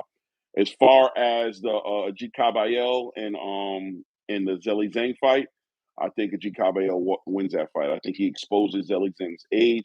I think he works his conditioning by being the body snatcher that he is. He's going to attack that body.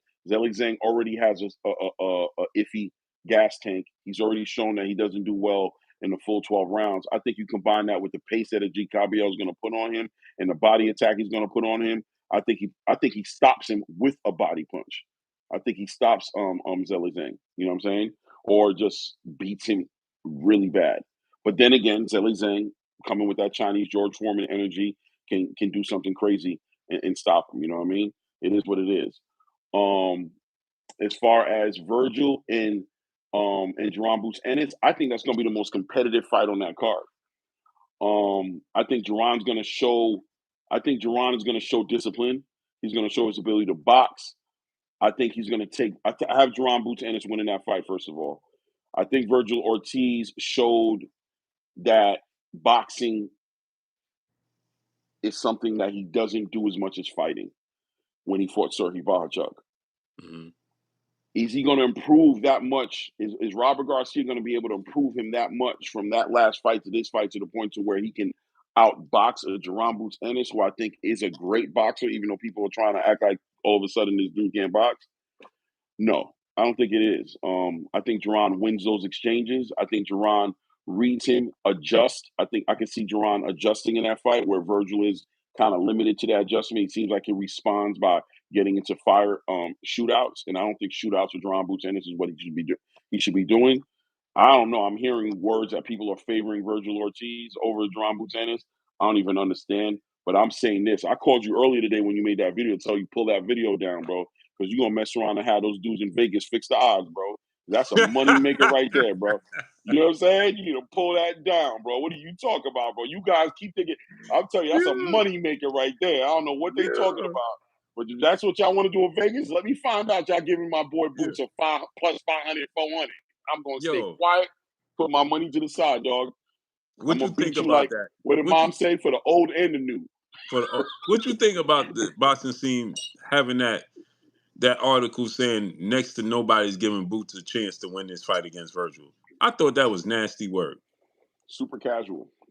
Super casual. Yeah, I just disagree. What else can I say? But like I said, if they are affecting Vegas, keep pushing that narrative, bro. Mm-hmm. We about to get some money, bro, because I don't know why y'all think that. Y'all gonna let one performance that he won make y'all turn that into Virgil Ortiz is a better fighter than Boots? Nah, bro. Right. Now Virgil Ortiz is a great fighter. I think, like I said, it's gonna be one of the most.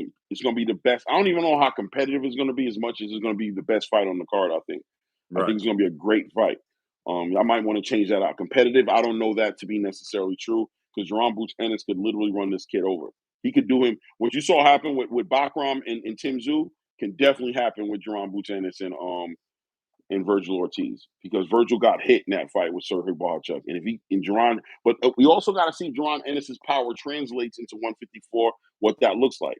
So, there's areas in there. Virgil can win the fight. I'm definitely favoring Jerron Boots Ennis.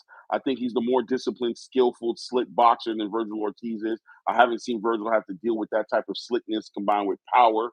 You know what I'm saying? That Jerron's going to bring into the ring. So I'm going with Boots. You know what I'm saying? That's what I believe. I think Boots is going to do him dirty. As far as I think Hamza Shiraz is going to beat Carlos Adames, period. I don't even know if that fight's going to be close. Or maybe Carlos Adames, got a good. Well, he got like a decent amateur. He's Dominican or Cuban? He's Dominican, right? I think he's Dominican. Right. Yeah. So I just think Hamza's just going to handle him. I think Hamza's going to handle him. I don't know if it's going to be easy or not. I don't know. You know what I mean? But I think Hamza just is going to be a new champion, bro. He's destined to become a champion in that division and bring some exciting fights to the middleweight division. That's what I'm going with. Yeah, I got. So mine's is I got Boots Ennis winning over Virgil Ortiz. Mm-hmm. I think it's going to be an exciting fight. I don't know if Boots going to take the chances that he took against Chugajin. Mm-hmm. I think that he's going to be more disciplined, more defensively conscious, and I think that he's going to be slicker. I think he's going to be more like how he fought against Roman Villa. Right? I think it'll look similar to that, just more competitive. Right? Mm-hmm. If that's a thing, right? I think that Virgil Ortiz obviously is better than Roman Villa. So I think that he'll win, with Chugajin, Khan, or however you pronounce his name. When you look at his name, it's really not that hard just to pronounce when you actually look at it. Yeah, I just don't get a chance to look at it like that written Yeah. down, so I'm always having to remember. Yeah. So I think it's going to look like the Roman Villa fight. Just a little bit more competitive. I think that Carlos Adames is going to get stopped by Sharice. Mm-hmm. Because he takes a lot of chances. He's very aggressive, and he can be hit. I think he's going to get stopped. Right. The tricky fight for me is Joseph Parker, Daniel Dubois. That's the tricky one for me. The most tricky fight on this card. Reason being is Joseph Parker has the ability to frustrate you. And we've seen when Daniel Dubois get frustrated, he'll pack it in. You know what I mean? Mm-hmm. Can he corner Joseph Parker enough to land his big punches? Right. If Joseph Parker fights how he fought Joe Joyce and how he fought Deontay Wilder Or and Deontay. Zhang, Yeah. right? And he got dropped versus Zhang, right? But Right. I think twice or once. twice. Yeah, twice. Right. But that's the only moments that Zhang had in those fights. Facts. Because he was so active with his feet and being so elusive and defensively responsible. He's such a tricky fighter. And Daniel Dubois can be defensively irresponsible, and Mm-hmm. he can be outboxed. He can be predictable with his approach, Yes. like Usyk was doing. So I think that Joe Joyce is going to try to mimic what Usyk did without getting hit with that body punch, right? Mm-hmm. And so that's going to be interesting. That's the toss up for me. I So think. who's gonna win? Are you not gonna give a winner right now? Or? Yeah, I'm trying. I've been since the moment this was made clear to me. I was like, I think this is a bad matchup. I think Joseph Parker's gonna win. That was my initial thought. As soon as I saw it, I'm like, ooh, they might have made a mistake. Because he got an opportunity to fight the winner of Usyk Fury rematch. That being Daniel Dubois, right? So it's like, this might have been a step too far. Great fight. It's a winnable fight for Dubois, obviously. He has the athletic ability, he has the power, and he has the confidence, more importantly. That Joshua fight, I think it put him on a level of confidence, a different level. You know what I'm saying? I think he hasn't been this confident since going into the Joe Joyce fight. Right. You know what I'm saying? Before he got beat by Joe Joyce. Is that confidence going to hinder him? Because Joseph Parker is tricky. And he's been in there with everybody. He's been in there with Joshua. He arguably beat Joshua, right? He's been in there with Joshua. He's been in there with Daniel Dubois. With Joe Joyce. He's been in there with Deontay Wilder. He's been in there with Dillian White, right? He's been in there with everybody, right? Well, and so Daniel Dubois' power and his abilities is not going to bother Joseph Parker at all because he's seen it, he's done it. You know what I mean? Nothing he could present is going to make Joseph Parker get off his square and not fight his game. Right. You know what I'm saying? So can Daniel Dubois, right, make Joe Joyce stop and fight? And is he going to be frustrated trying to follow him? Is he going to follow him or is he going to cut the ring off? There's a lot of different interests. Because if he cuts the ring off on Joseph Parker, I think he knocks Joseph Parker out. Right.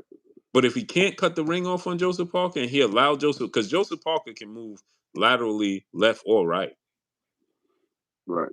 And then he has this little weird way of stopping and just BAM! Right? And he'll just throw something mean and heavy and freeze you. And then he start moving again. So it's like it's hard to get his rhythm. This new version of him, it's hard to get his rhythm. Right. You know what I mean? So that's a very tricky fight to me. And Now, my initial, I think the X factor to take into consideration in this fight is Don Charles and Daniel Dubois' daddy, bro. They've humbled him, but at the same time, they put a certain amount of confidence in him. And I think Don Charles' ability to come up with a strategy. What I saw in that last fight is that Daniel Dubois has bought into Don Charles.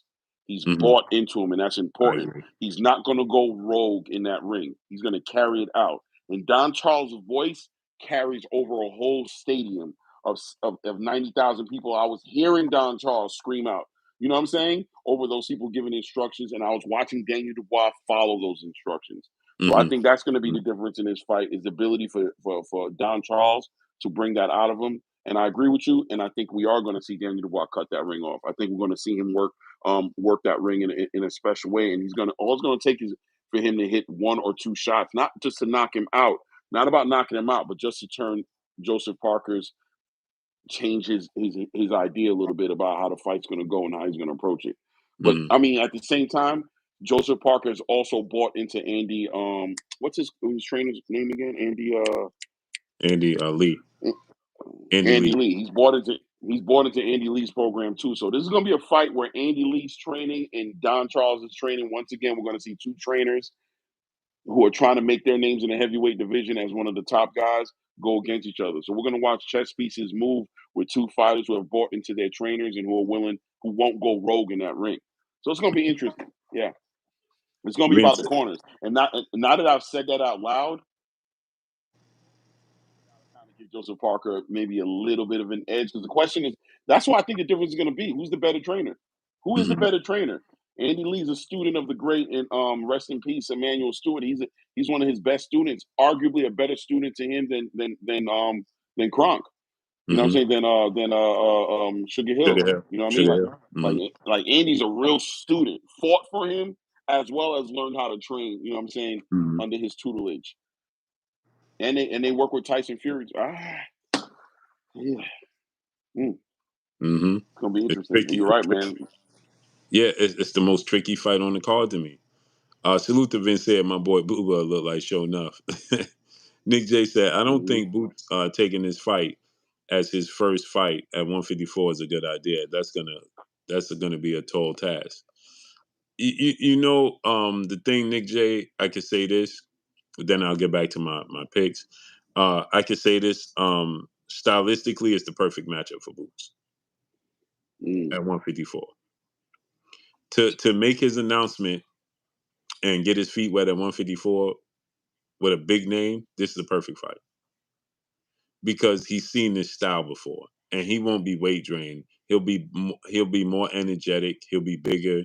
He'll have more explosiveness, right?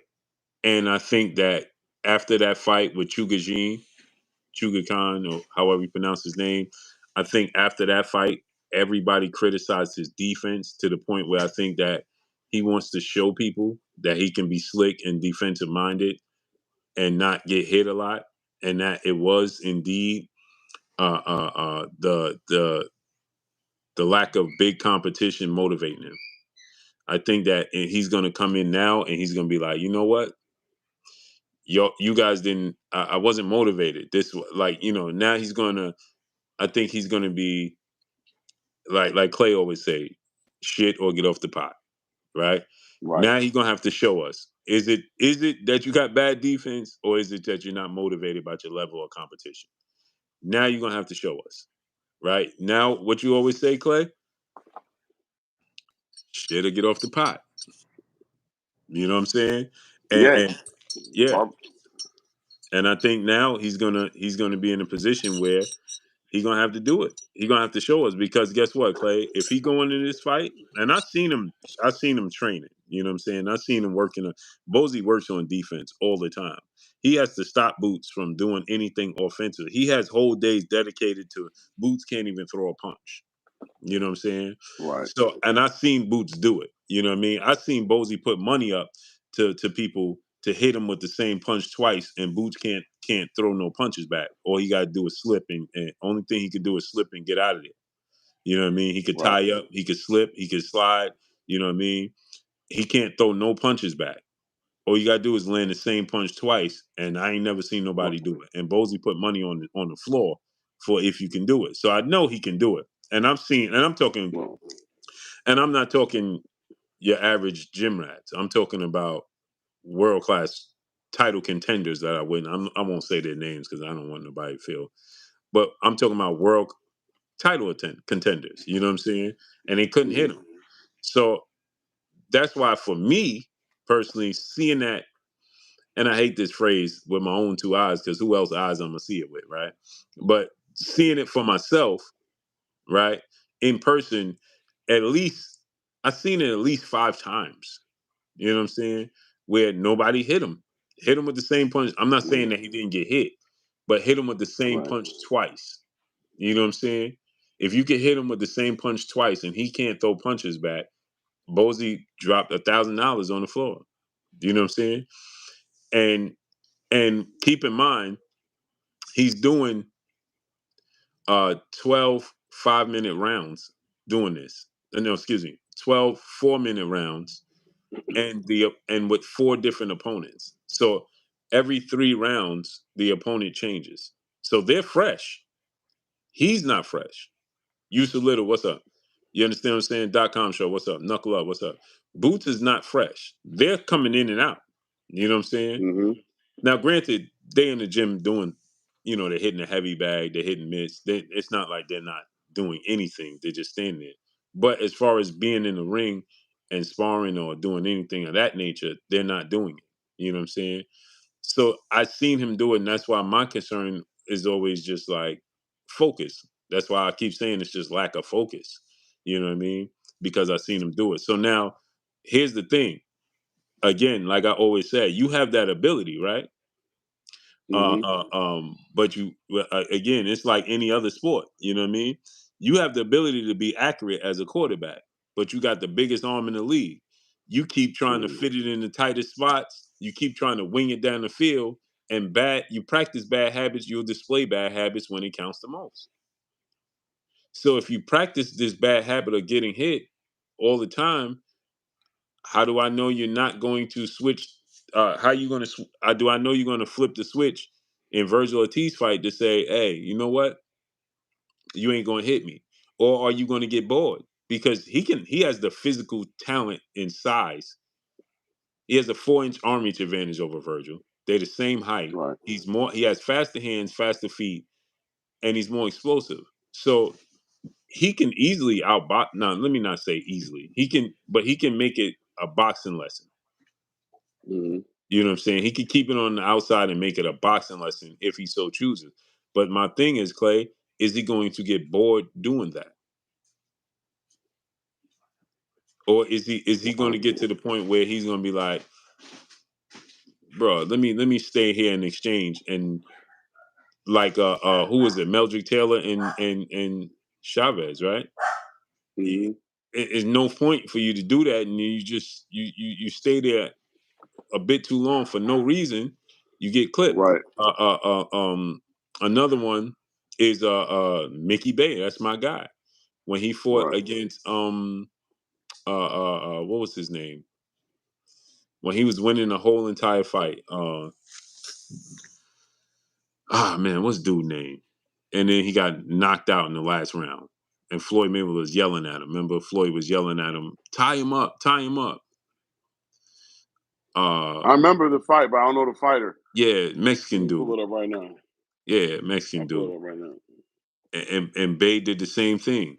Just decided to sit down, and Michael Moore Yeah, did it. go Yeah, for it. just decided to sit down and trade, and it's just lost confidence. Not confidence. Lost concentration. Lost focus. You know what I'm saying? And then got clipped. You know what I mean? So Virgil Ortiz has the power, right, Nick? He got the power and Was it John Molina? yeah, John Molina. There it is. Yeah. Yep. What round was that? 12th round, right? 10th round. It was a 10 10th round round. fight. Last Yeah. round. Yep. 10th round, he got stopped. Right? In a fight, he was Mm-hmm. winning the whole fight. Right? So a lack of focus, Clay. He lost focus. You know what I'm saying? And he paid the price. Right. So is Boots gonna want to impress the crowd in the biggest name fight of his career? Nah. Or is he going to stay disciplined and say, let me stick to the discipline, let me stick to uh, uh, um, the game plan, and The let me game plan. outbox him and get this victory? I think he takes Virgil Ortiz seriously. I think he knows he's a big threat. He respects the record. I think Bozy is also respecting the fact that what people have been saying, and they're going to be looking for him to make those mistakes. And I think he's going to make it a point not to make those mistakes. But look, like Mike Tyson said, everybody got a game plan until they get punched in the And face. get And punched in the Virgil face. got the kind of power to make you change your game plan. So we're going to see how disciplined Boots is. We're going to see how much he's bought into the game plan that Bozy and him have come up with, and how disciplined he's going to be about staying in that game plan, not himself reacting after he gets punched in the face and automatically wanting to go get his lick back, like we seen the Devin Haney do, like we've seen a lot of other fighters, get over focused on doing. But I think I'm not gonna lie to you. I think he steps up to the plate. I think he shows the world, and I think we get proven right that he's a phenom, like you said. He's a generational talent. I think he proves it in this fight. Yeah, I think for sure he's going to show up and show out. I think this Mhm. is going to be his. I think again, like you just said, Clay, this is going to be the fight that he shows and proves everything that we've been saying about him. He is a phenom. Mhm. He is a boogeyman.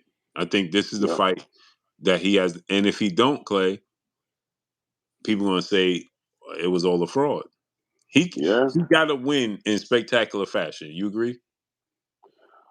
I think he needs to win and not look flawed. If Virgil That's what Ortiz I'm brings saying. a game, if he brings a game and a fight that just makes it competitive and goes 12 rounds and it turns out to be a super competitive fight of the year candidate fight that he's involved with, he doesn't look bad because I don't expect him to blow Virgil Ortiz out of the water.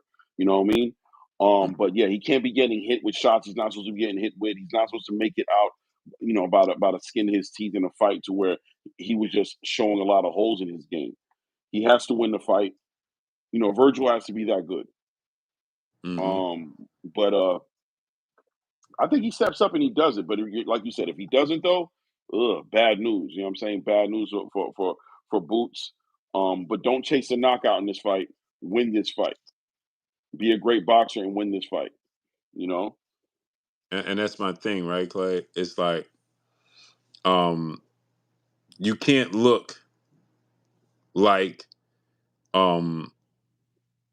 you can't look like you did against Sugar Khan. You can't. Nah. You gotta show separation. Yeah. You gotta show separation in this fight. You gotta show there's levels, like Terrence Crawford did with Errol Spence, like Errol Spence did with Ugas and Mikey Garcia and so on and so forth. You gotta show that there's levels. Right. You can't go into this fight and have a competitive. Let me not say competitive, because, like you said, right, Virgil, that's taken away from how good Virgil Ortiz is, right? So it Right. can't not. I'm not saying it can't be competitive, but it can't be, like you said. You can't look flawed. Yeah. Time to close up all the holes. Everybody's thinking they found holes. Close them up, man. You know what I mean? And I understand. Shout out to Raphael. I understand that this is his first fight at 154, and Virgil's fought at 154 before, even though he's really been fighting a bunch of catchweight fights. With this fight that he did with Sergey Barchuk was a 154-pound fight. His first fight he did at 154 pounds. But I don't think it makes a difference, man. This is one of those, when you talk about generational talent, it don't matter that he never fought there before. It matters, but it's not enough to where we're not expecting greatness and we're not expecting exceptional performance from Jerome Buchanan. We're saying he's a phenom. We're saying he's a generational talent. Phenoms and generational talents step up in these scenarios, and they show the world the difference between them and somebody else who might need a tune-up at 154 before they get in the ring with a Virgil. Mm-hmm. So he either is who he is, who he says he is, who we say he is, or he's not. And this fight is definitely going to speak on it. Right. He is who we believe him to be, or he gonna show us one way or another. Boss Latino TV. What up, nephew? Big Billo, what's up? So that's the tricky thing, right? So Nick J, he got the talent, he got the skills, he got the size, he got the athletic ability, he got everything it takes to go to 154. And Virgil Ortiz, to me, Clay, is the perfect opponent for him going to 100%. 154. I think it's the 100%. perfect person, because I think Israel Madrimov will be bad, Fundora will be bad, Charlo would be bad. Coming off the performance he had against Chugajin, right? Because I think that his confidence was a little bit shaken. Let me Right. ask you a question, right? In a division that's as competitive and stacked as 154 is Virgil Ortiz the tune-up fight? He's the tune-up for somebody with For the skill set that Boots have. Yeah. right. Because Yeah. he's again, he's not, there's no disrespect to him, but there's no Right. special effects. You know what Right. I'm saying? He's lunch pail hard hat. You know what I mean? He come forward. He showed us that in his last fight, right? Where with Sergey Boachuk. How many adjustments did he make? None. It was the test of Right. will, right? 100%. It was just the will. That's what it came down to, the test of will. And his will outlasted Sergey Boachuk's. I thought he Right. lost. He got dropped 3 times in that fight with the Yeah. same punch. The And same when I punch. rewatched it, I thought he lost too. When I rewatched it, I gave it to Barchuk. Yeah, I thought he lost. So therefore, salute to Box Latino TV, brother in the super chat, dropping that dub on us in the super chat. He said, just showing love to the channel, Unc. Salute. Appreciate you, family. Rafael 30 Deuce, we're not saying that he's a tune-up. We're saying in comparison to his peers in the division, is he the quote unquote tune-up? Right. I definitely threw the air quotes in there because I know Right. he's not a tune-up. Right. We know he's not a tune-up, but we're saying in comparison to Jamal Charlo, in comparison to, is he the lesser of two evils? That's what we're saying. Right. And we're talking about as far as putting himself in the conversation of getting a title and putting him right in the conversation of fighting Terrence and Sebastian Fedora, Errol Spence, or Jamel Charlo. This is the best chance he has at getting into that conversation and in the lowest version of competition he can get. Anything lower than that, he can go fight Charles Conwell. He can go fight these guys, but these guys really would be like, no offense to Charles Conwell, those guys, but it'd be a little bit of a step down for him to fight Erison Lubinson or Jesus Ramos or any of those guys. He kind of wants to come into this division as like jump right into the conversation of this division at the highest level. And Conwell is a tough fight, but we also talking about namesake. We're comparing the Right. namesake.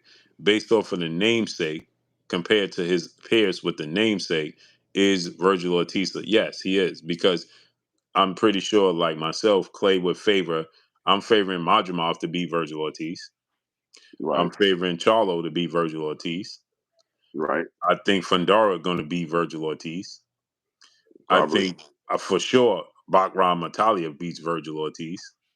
Can't bet against him right now. Yeah, Terrence Crawford beats Virgil Ortiz. So maybe a name that we missing would be Tim Tszyu. But again, Tim Tszyu He just got knocked out.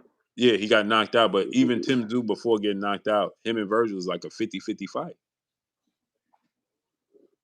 He said, right? You are all dry snitching. You know what I'm saying? So when you look at it from that standpoint, is he the quote unquote gate to the great gate to the best at the division? Yes. Right. He's his the best first shot.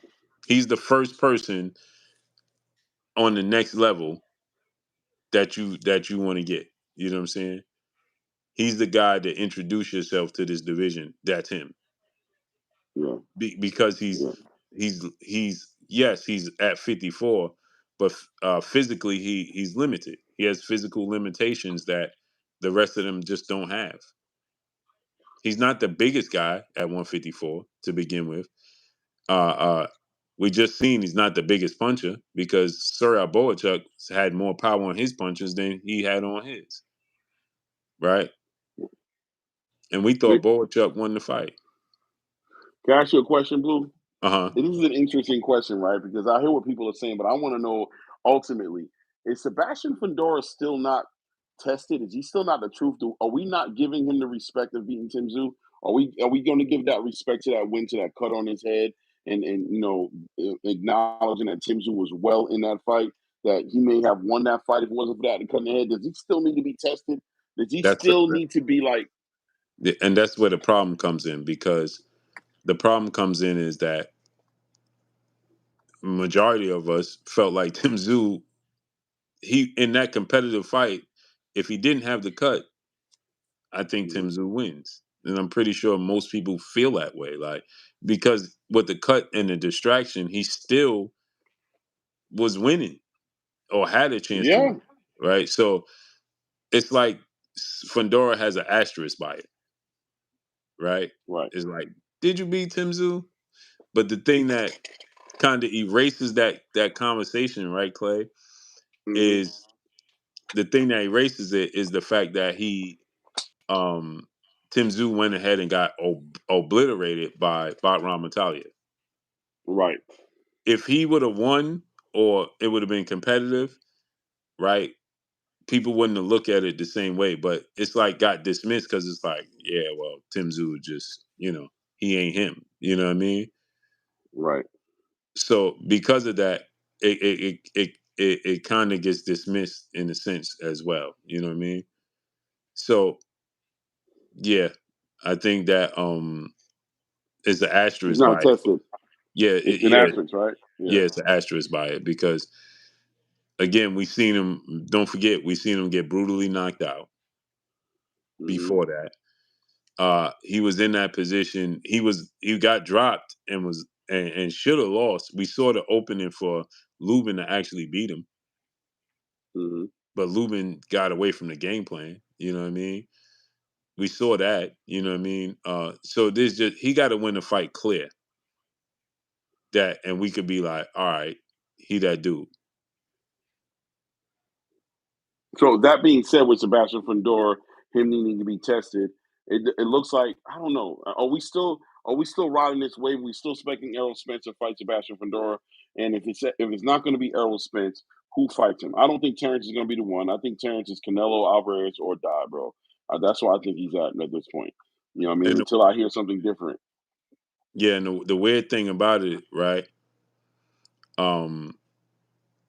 The weird thing about it is that I'm hearing that Bakhram Taliev, he said that, as a matter of fact, I saw it. Bakhram Taliev said that he'll fight Sebastian Fundora. I know. Yeah, That's why I was waiting for you to kind yeah, of say whether or not you yeah, believe that Sebastian will take that fight. And I think I don't. I was about to say he's dumb enough to take it. I'm not going to say he's dumb enough to take it, but I think he really believes in himself, and he doesn't. He's getting thirsty for a fight. He needs some activity. Is that the fight that we're probably going to see if this Errol Spence fight doesn't go through? Are we looking at unification at 154? yeah. If he take that fight, I mean, kudos to him. You know what I'm saying? If he take that fight with Bakhram Taliev, bro, my hat goes off to him. Yeah, My hat goes interesting off fight. to Fundora, bro. You know what I'm saying? You really trying to, you ain't turning down no smoke. I got to give you credit for that. You know what I'm saying? 100%. But in the same token, I don't think he wins. I think he loses to Yeah, Bakhram. me too. I think Bakram is the truth. I think Bakram is the biggest. I think he's the boogeyman of 154 right now, bro. He's the biggest threat Unwritten. to Terrence Crawford. Yeah, 1,000%. He's the biggest threat to Terrence Crawford. 1,000%. Because of his intangibles, his size, his length, his ability to box. You know what I mean? He's the biggest threat to Terrence Crawford yeah. outside of Jamal Charlo. And Jamel Charlo. The reason for that is, we just don't know what's next for Jamel Charlo, because he was supposed to fight Jesus Ramos, and now Jesus Ramos said that this is what he said. He said, "I got tired of waiting." Mm-hmm. You know what I'm saying? He said he got tired of waiting. You know what I mean? So the fact that he's saying he got tired of waiting, 100%. that speaks volumes. You know what I'm saying? You got tired of waiting. What you mean? You know what I'm saying? So, that tells me that, that again, we already know, you know what I mean, that there's issues and trouble in paradise. But I would love to see that. You know what I mean? Yeah. I Well, would something love has to happen for him because he's been on timeout ever since last March. So in 3 more well, in 4 more months, that boy gonna be a year out the ring, man. Well, remember, he tried to pull that stunt to avoid Terrence Crawford. Remember saying that he had that injury. That broken nose. Yeah, that's why he couldn't fight. So that pushed everything back, because Right. he couldn't compete, because you said you got a broken nose. How you fighting? You know what I'm saying? Right. And then the situation with him and Errol, clearly there's no funds there. That Right. pushed him back. You know what I'm saying? And he was in conversations to fight Virgil, and now Virgil is fighting Boots. So that pushed him back. You know what I'm saying? So with all that said, with all that said, it's like um Bakram might be the only option. You know what I'm saying? Right. But do you want to run the risk if you PBC putting him in there with Bakram? Like, what other direction could he go? But yeah, that's what I agree. That's why I said, are they going to do that? But I think Sebastian. Look, I know Sebastian Fundora is down for the fight, but like you said with the PBC, what are they going to do? But I'm gonna also say this, man. Keeping these fighters inactive, these fighters are picking up on this nonsense. They're betting on PBC has to have a way more active schedule next year. Hands down, they have to, or they're going to lose a lot of fighters. And a lot of fighters, I think, are already on their way out the door. If Bakram is the fight, a unification title fight, you know what I mean, is the fight, because right now Sebastian Fundora is the only unified champion in the division. He still has that WBO and he still has that WBC. So if he fights Bakram, he becomes a 3-belt unified champion. He puts himself in a position to fight whoever Terrence Crawford be the only fight left for him to fight to become undisputed. And that's probably the best way he can attract Terrence Crawford to get in a fight with him, is putting Terrence Crawford in a position where he's getting undisputed. Because I don't care what nobody says, that Towering Inferno is a complicated math problem.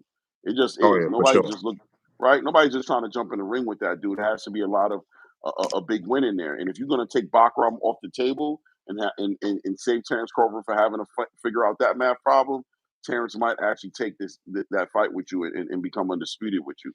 So the PBC can say whatever they want to say, but if Sebastian Fundora team pushes hard enough for this fight, I don't see why this fight wouldn't happen. Yeah, that's what I'm saying. Like if they push hard to make the Crawford fight, I think Crawford will make it happen. You know what I'm saying? But the way Canelo is talking, he sounds like he's interested now in the Terrence Crawford fight. Let's get this money. And Terrence, that's why Terrence ain't moving out one bit. He's staying still. He don't care what nobody says. He's hearing things that we're not hearing. And from Terrence Crawford's point of view, I'm still fishing, bro. I'm still sitting on my property. I got a fight coming with Canelo Alvarez. It's not done. It's not dead in the dirt. This fight is very alive. You guys just don't know, and I'm just going to wait patiently. And I think Terrence Crawford shows and proves like he did with Errol Spence. People have been trying to tell Terrence Crawford what to do for a long time, Blue. They told him he wasn't worth $25 million. Remember? They told him to take the deal. He said, I'll walk away. I'm already good. I'm going to Hall of Fame already, 140-pound undisputed champion. I don't give a damn, bro. EJ gonna act like he want this damn belt, or he can, move to 154 and just be a unified champion. And he was right. EJ bit down, you know what I'm saying, and said, listen, man, give him what he wants. I want to become undisputed. And we saw what happened. I think Terrence is betting on Canelo Alvarez's greed. The money. He's like, I don't care what he says. Nobody's going to offer him the money. He's going to get to fight me. He does not have a Turki Alalshikh that's willing to pay him. The best he can do is go fight a Christian and Billy or fight a Diego Pacheco. Go fight one of these dudes for how much, man? For your little $30 million guarantee? If they're willing to give that to you, they're not going to give you more than that. You know what I'm saying? Or you can come fight me, and Turkey probably going to shoot him a solid 50 to 60 million guaranteed to fight on Terrence. Right, exactly. And that's what makes it so interesting. You know what I'm saying? Mm-hmm. And they should push for it. Yep. They should push for it. But let's get on out of here, great brother, man. Yes, sir, man. As usual, great building with you, man. This was a good boxing conversation today, man. Yeah. Something about you guys not hating in the chat about It just makes it smooth. Just make it smooth. We can just talk about boxing. We can Wait, talk hold about on. Wait. Hold on. Before you go, you have not given your choice on Hamza my and Carlos predictions. Adames. Right. Yeah. So And I Tabayel think Hamza stops Carlos Adames. Okay. I think he's gonna stop him. Right. Mm-hmm. I think that another tricky one is the Artabetabev and Bivol fight. Right. And this is the thing that I have. I think Beterbiev is going to knock out Bivol now. Yeah. Because I think that Bivol is going to press. When you lose close fights like that you know you can't leave it up to the judges. You don't want to leave it up to the judges, but you know you could get knocked out. But you start pressing the fight because you feel like they ain't gonna give it to me. Up for real. What's up? You understand what I'm saying? Right. And I think that he's gonna, because he there was moments I'm like, he getting ready to get clipped. You know what I'm saying? And he survived, and he thought it was enough. And I feel like he think he's gonna have to do more to be victorious. And I think he's gonna get knocked out this time. I think because I'm on board with you when you said I think we've seen the best what a Bivol could bring to the table. I don't think we saw the best of what Beterbiev can bring to the table. I think we saw the best of Bivol, right? Is it going to be much better with that type of style of a fighter, with the power that Beterbiev has? I don't think so. Is he going to make the adjustment and say, you know what? I ain't need to run this much, like Chugajan did with Boots, and just start landing power punches. You know what I mean? But again, you put yourself in harm's way. Now he got dropped. He was getting beat up. There was a couple times where like he's gonna get stopped again. You know what I mean?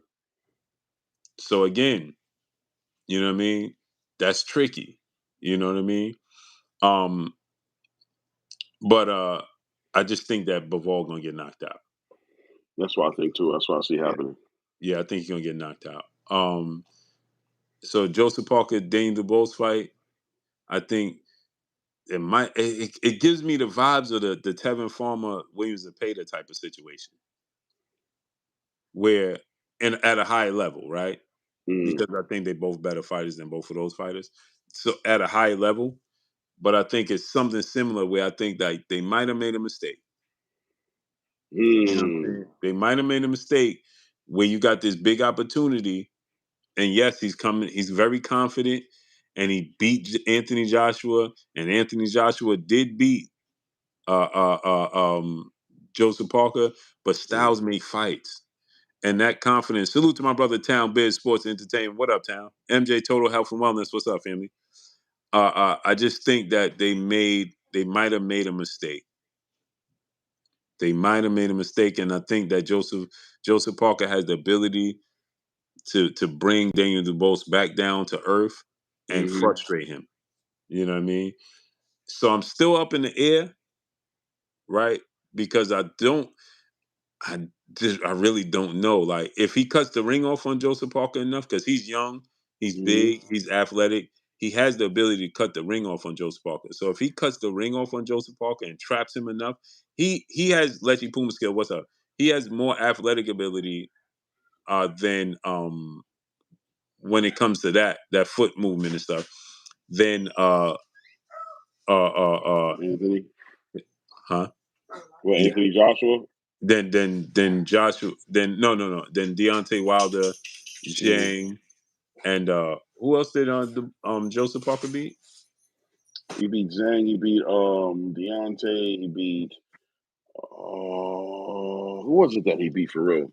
It wasn't on Riyadh, but he did beat him. It was Yeah, he had like 3 great wins, right? right.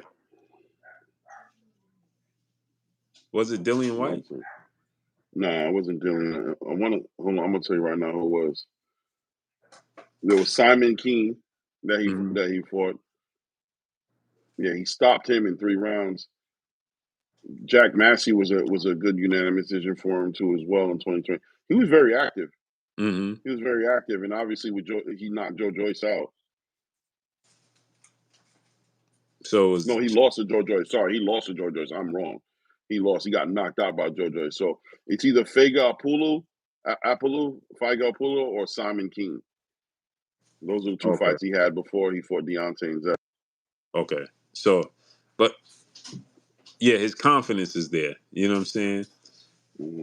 Tat, what's up, family? I just think it might have been a bad choice of opponent at this level. And it's then going to be about that strategy, Blue. It's going to be about that. It's going to be about those coaches. It's going to be about what Andy Lee was able to game plan that he was able to come up with, which is going to be an important part, or it's going to be Don Charles who's able to come up with a good game plan for Daniel. Exactly. So that's my picks right there. I got Sharice stopping. So you're going with Parker or you going with Daniel? I gotta. I don't know. I think I'm going with Joseph Parker. Okay. I think I'm going with Joseph Parker. Round 1. What's up, Ed? I'm gonna go with Joseph Parker. That's subject to change. I'm not changing my pick with Boots. I think he's gonna win. I think Sharice. I'm not changing my pick. I think he's gonna stop Adames. I'm not changing my pick with Better Be Av. I think he's gonna. I feel like he's gonna win the fight, but I think he's gonna stop Bivol too. And what was the other one? We got Cherise, we got Boots, we got Ajit Kabayel and Zhang. Oh, Zhang and Kabayel. I think Kabayel's going to beat Zhang as well. Yeah. I think he's going to go to the body. Shout out to Greg Hackett. Body. Yeah, he's going to go to that body. Yeah, he's going to go to that body and wear Big Zhang down. So that's my picks right there. No doubt, yes, man. Sir. Make it happen. Yes, sir. So we'll be back at it tomorrow. That's February 22nd, right? February 22nd. My brother, Act Reacher. What's up, family? Jab Jamboree in the building. Yeah, so February 22nd. And we will be back in the building tomorrow. For sure. Hopefully on time. Hopefully the internet is working in both places. All the above. Yes, sir.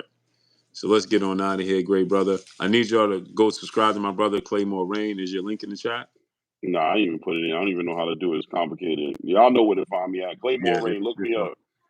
Yeah, go subscribe to my brother Claymore Rain. Tomorrow, hopefully, the internet. I was having issues at the internet. Chiquita Fields, peace and blessings, Queen, at my office and here at the house. So hopefully, we get it squared away, man. And we'll be back on tomorrow. So you already know what it is. It's your boy Blue Blood Sports TV. Hate, like, comment, and subscribe. You haven't subscribed, hit the subscribe button, hit the like button, hit the bell icon to get all the new notifications. Follow me on Instagram at Blue Blood Sports TV, all one word. So what we got for y'all, we going. Oh yeah. I'll be on live tomorrow morning at 10:30. Oh, I and come Clay on will in the be on morning live. time. I'll be tapped into that.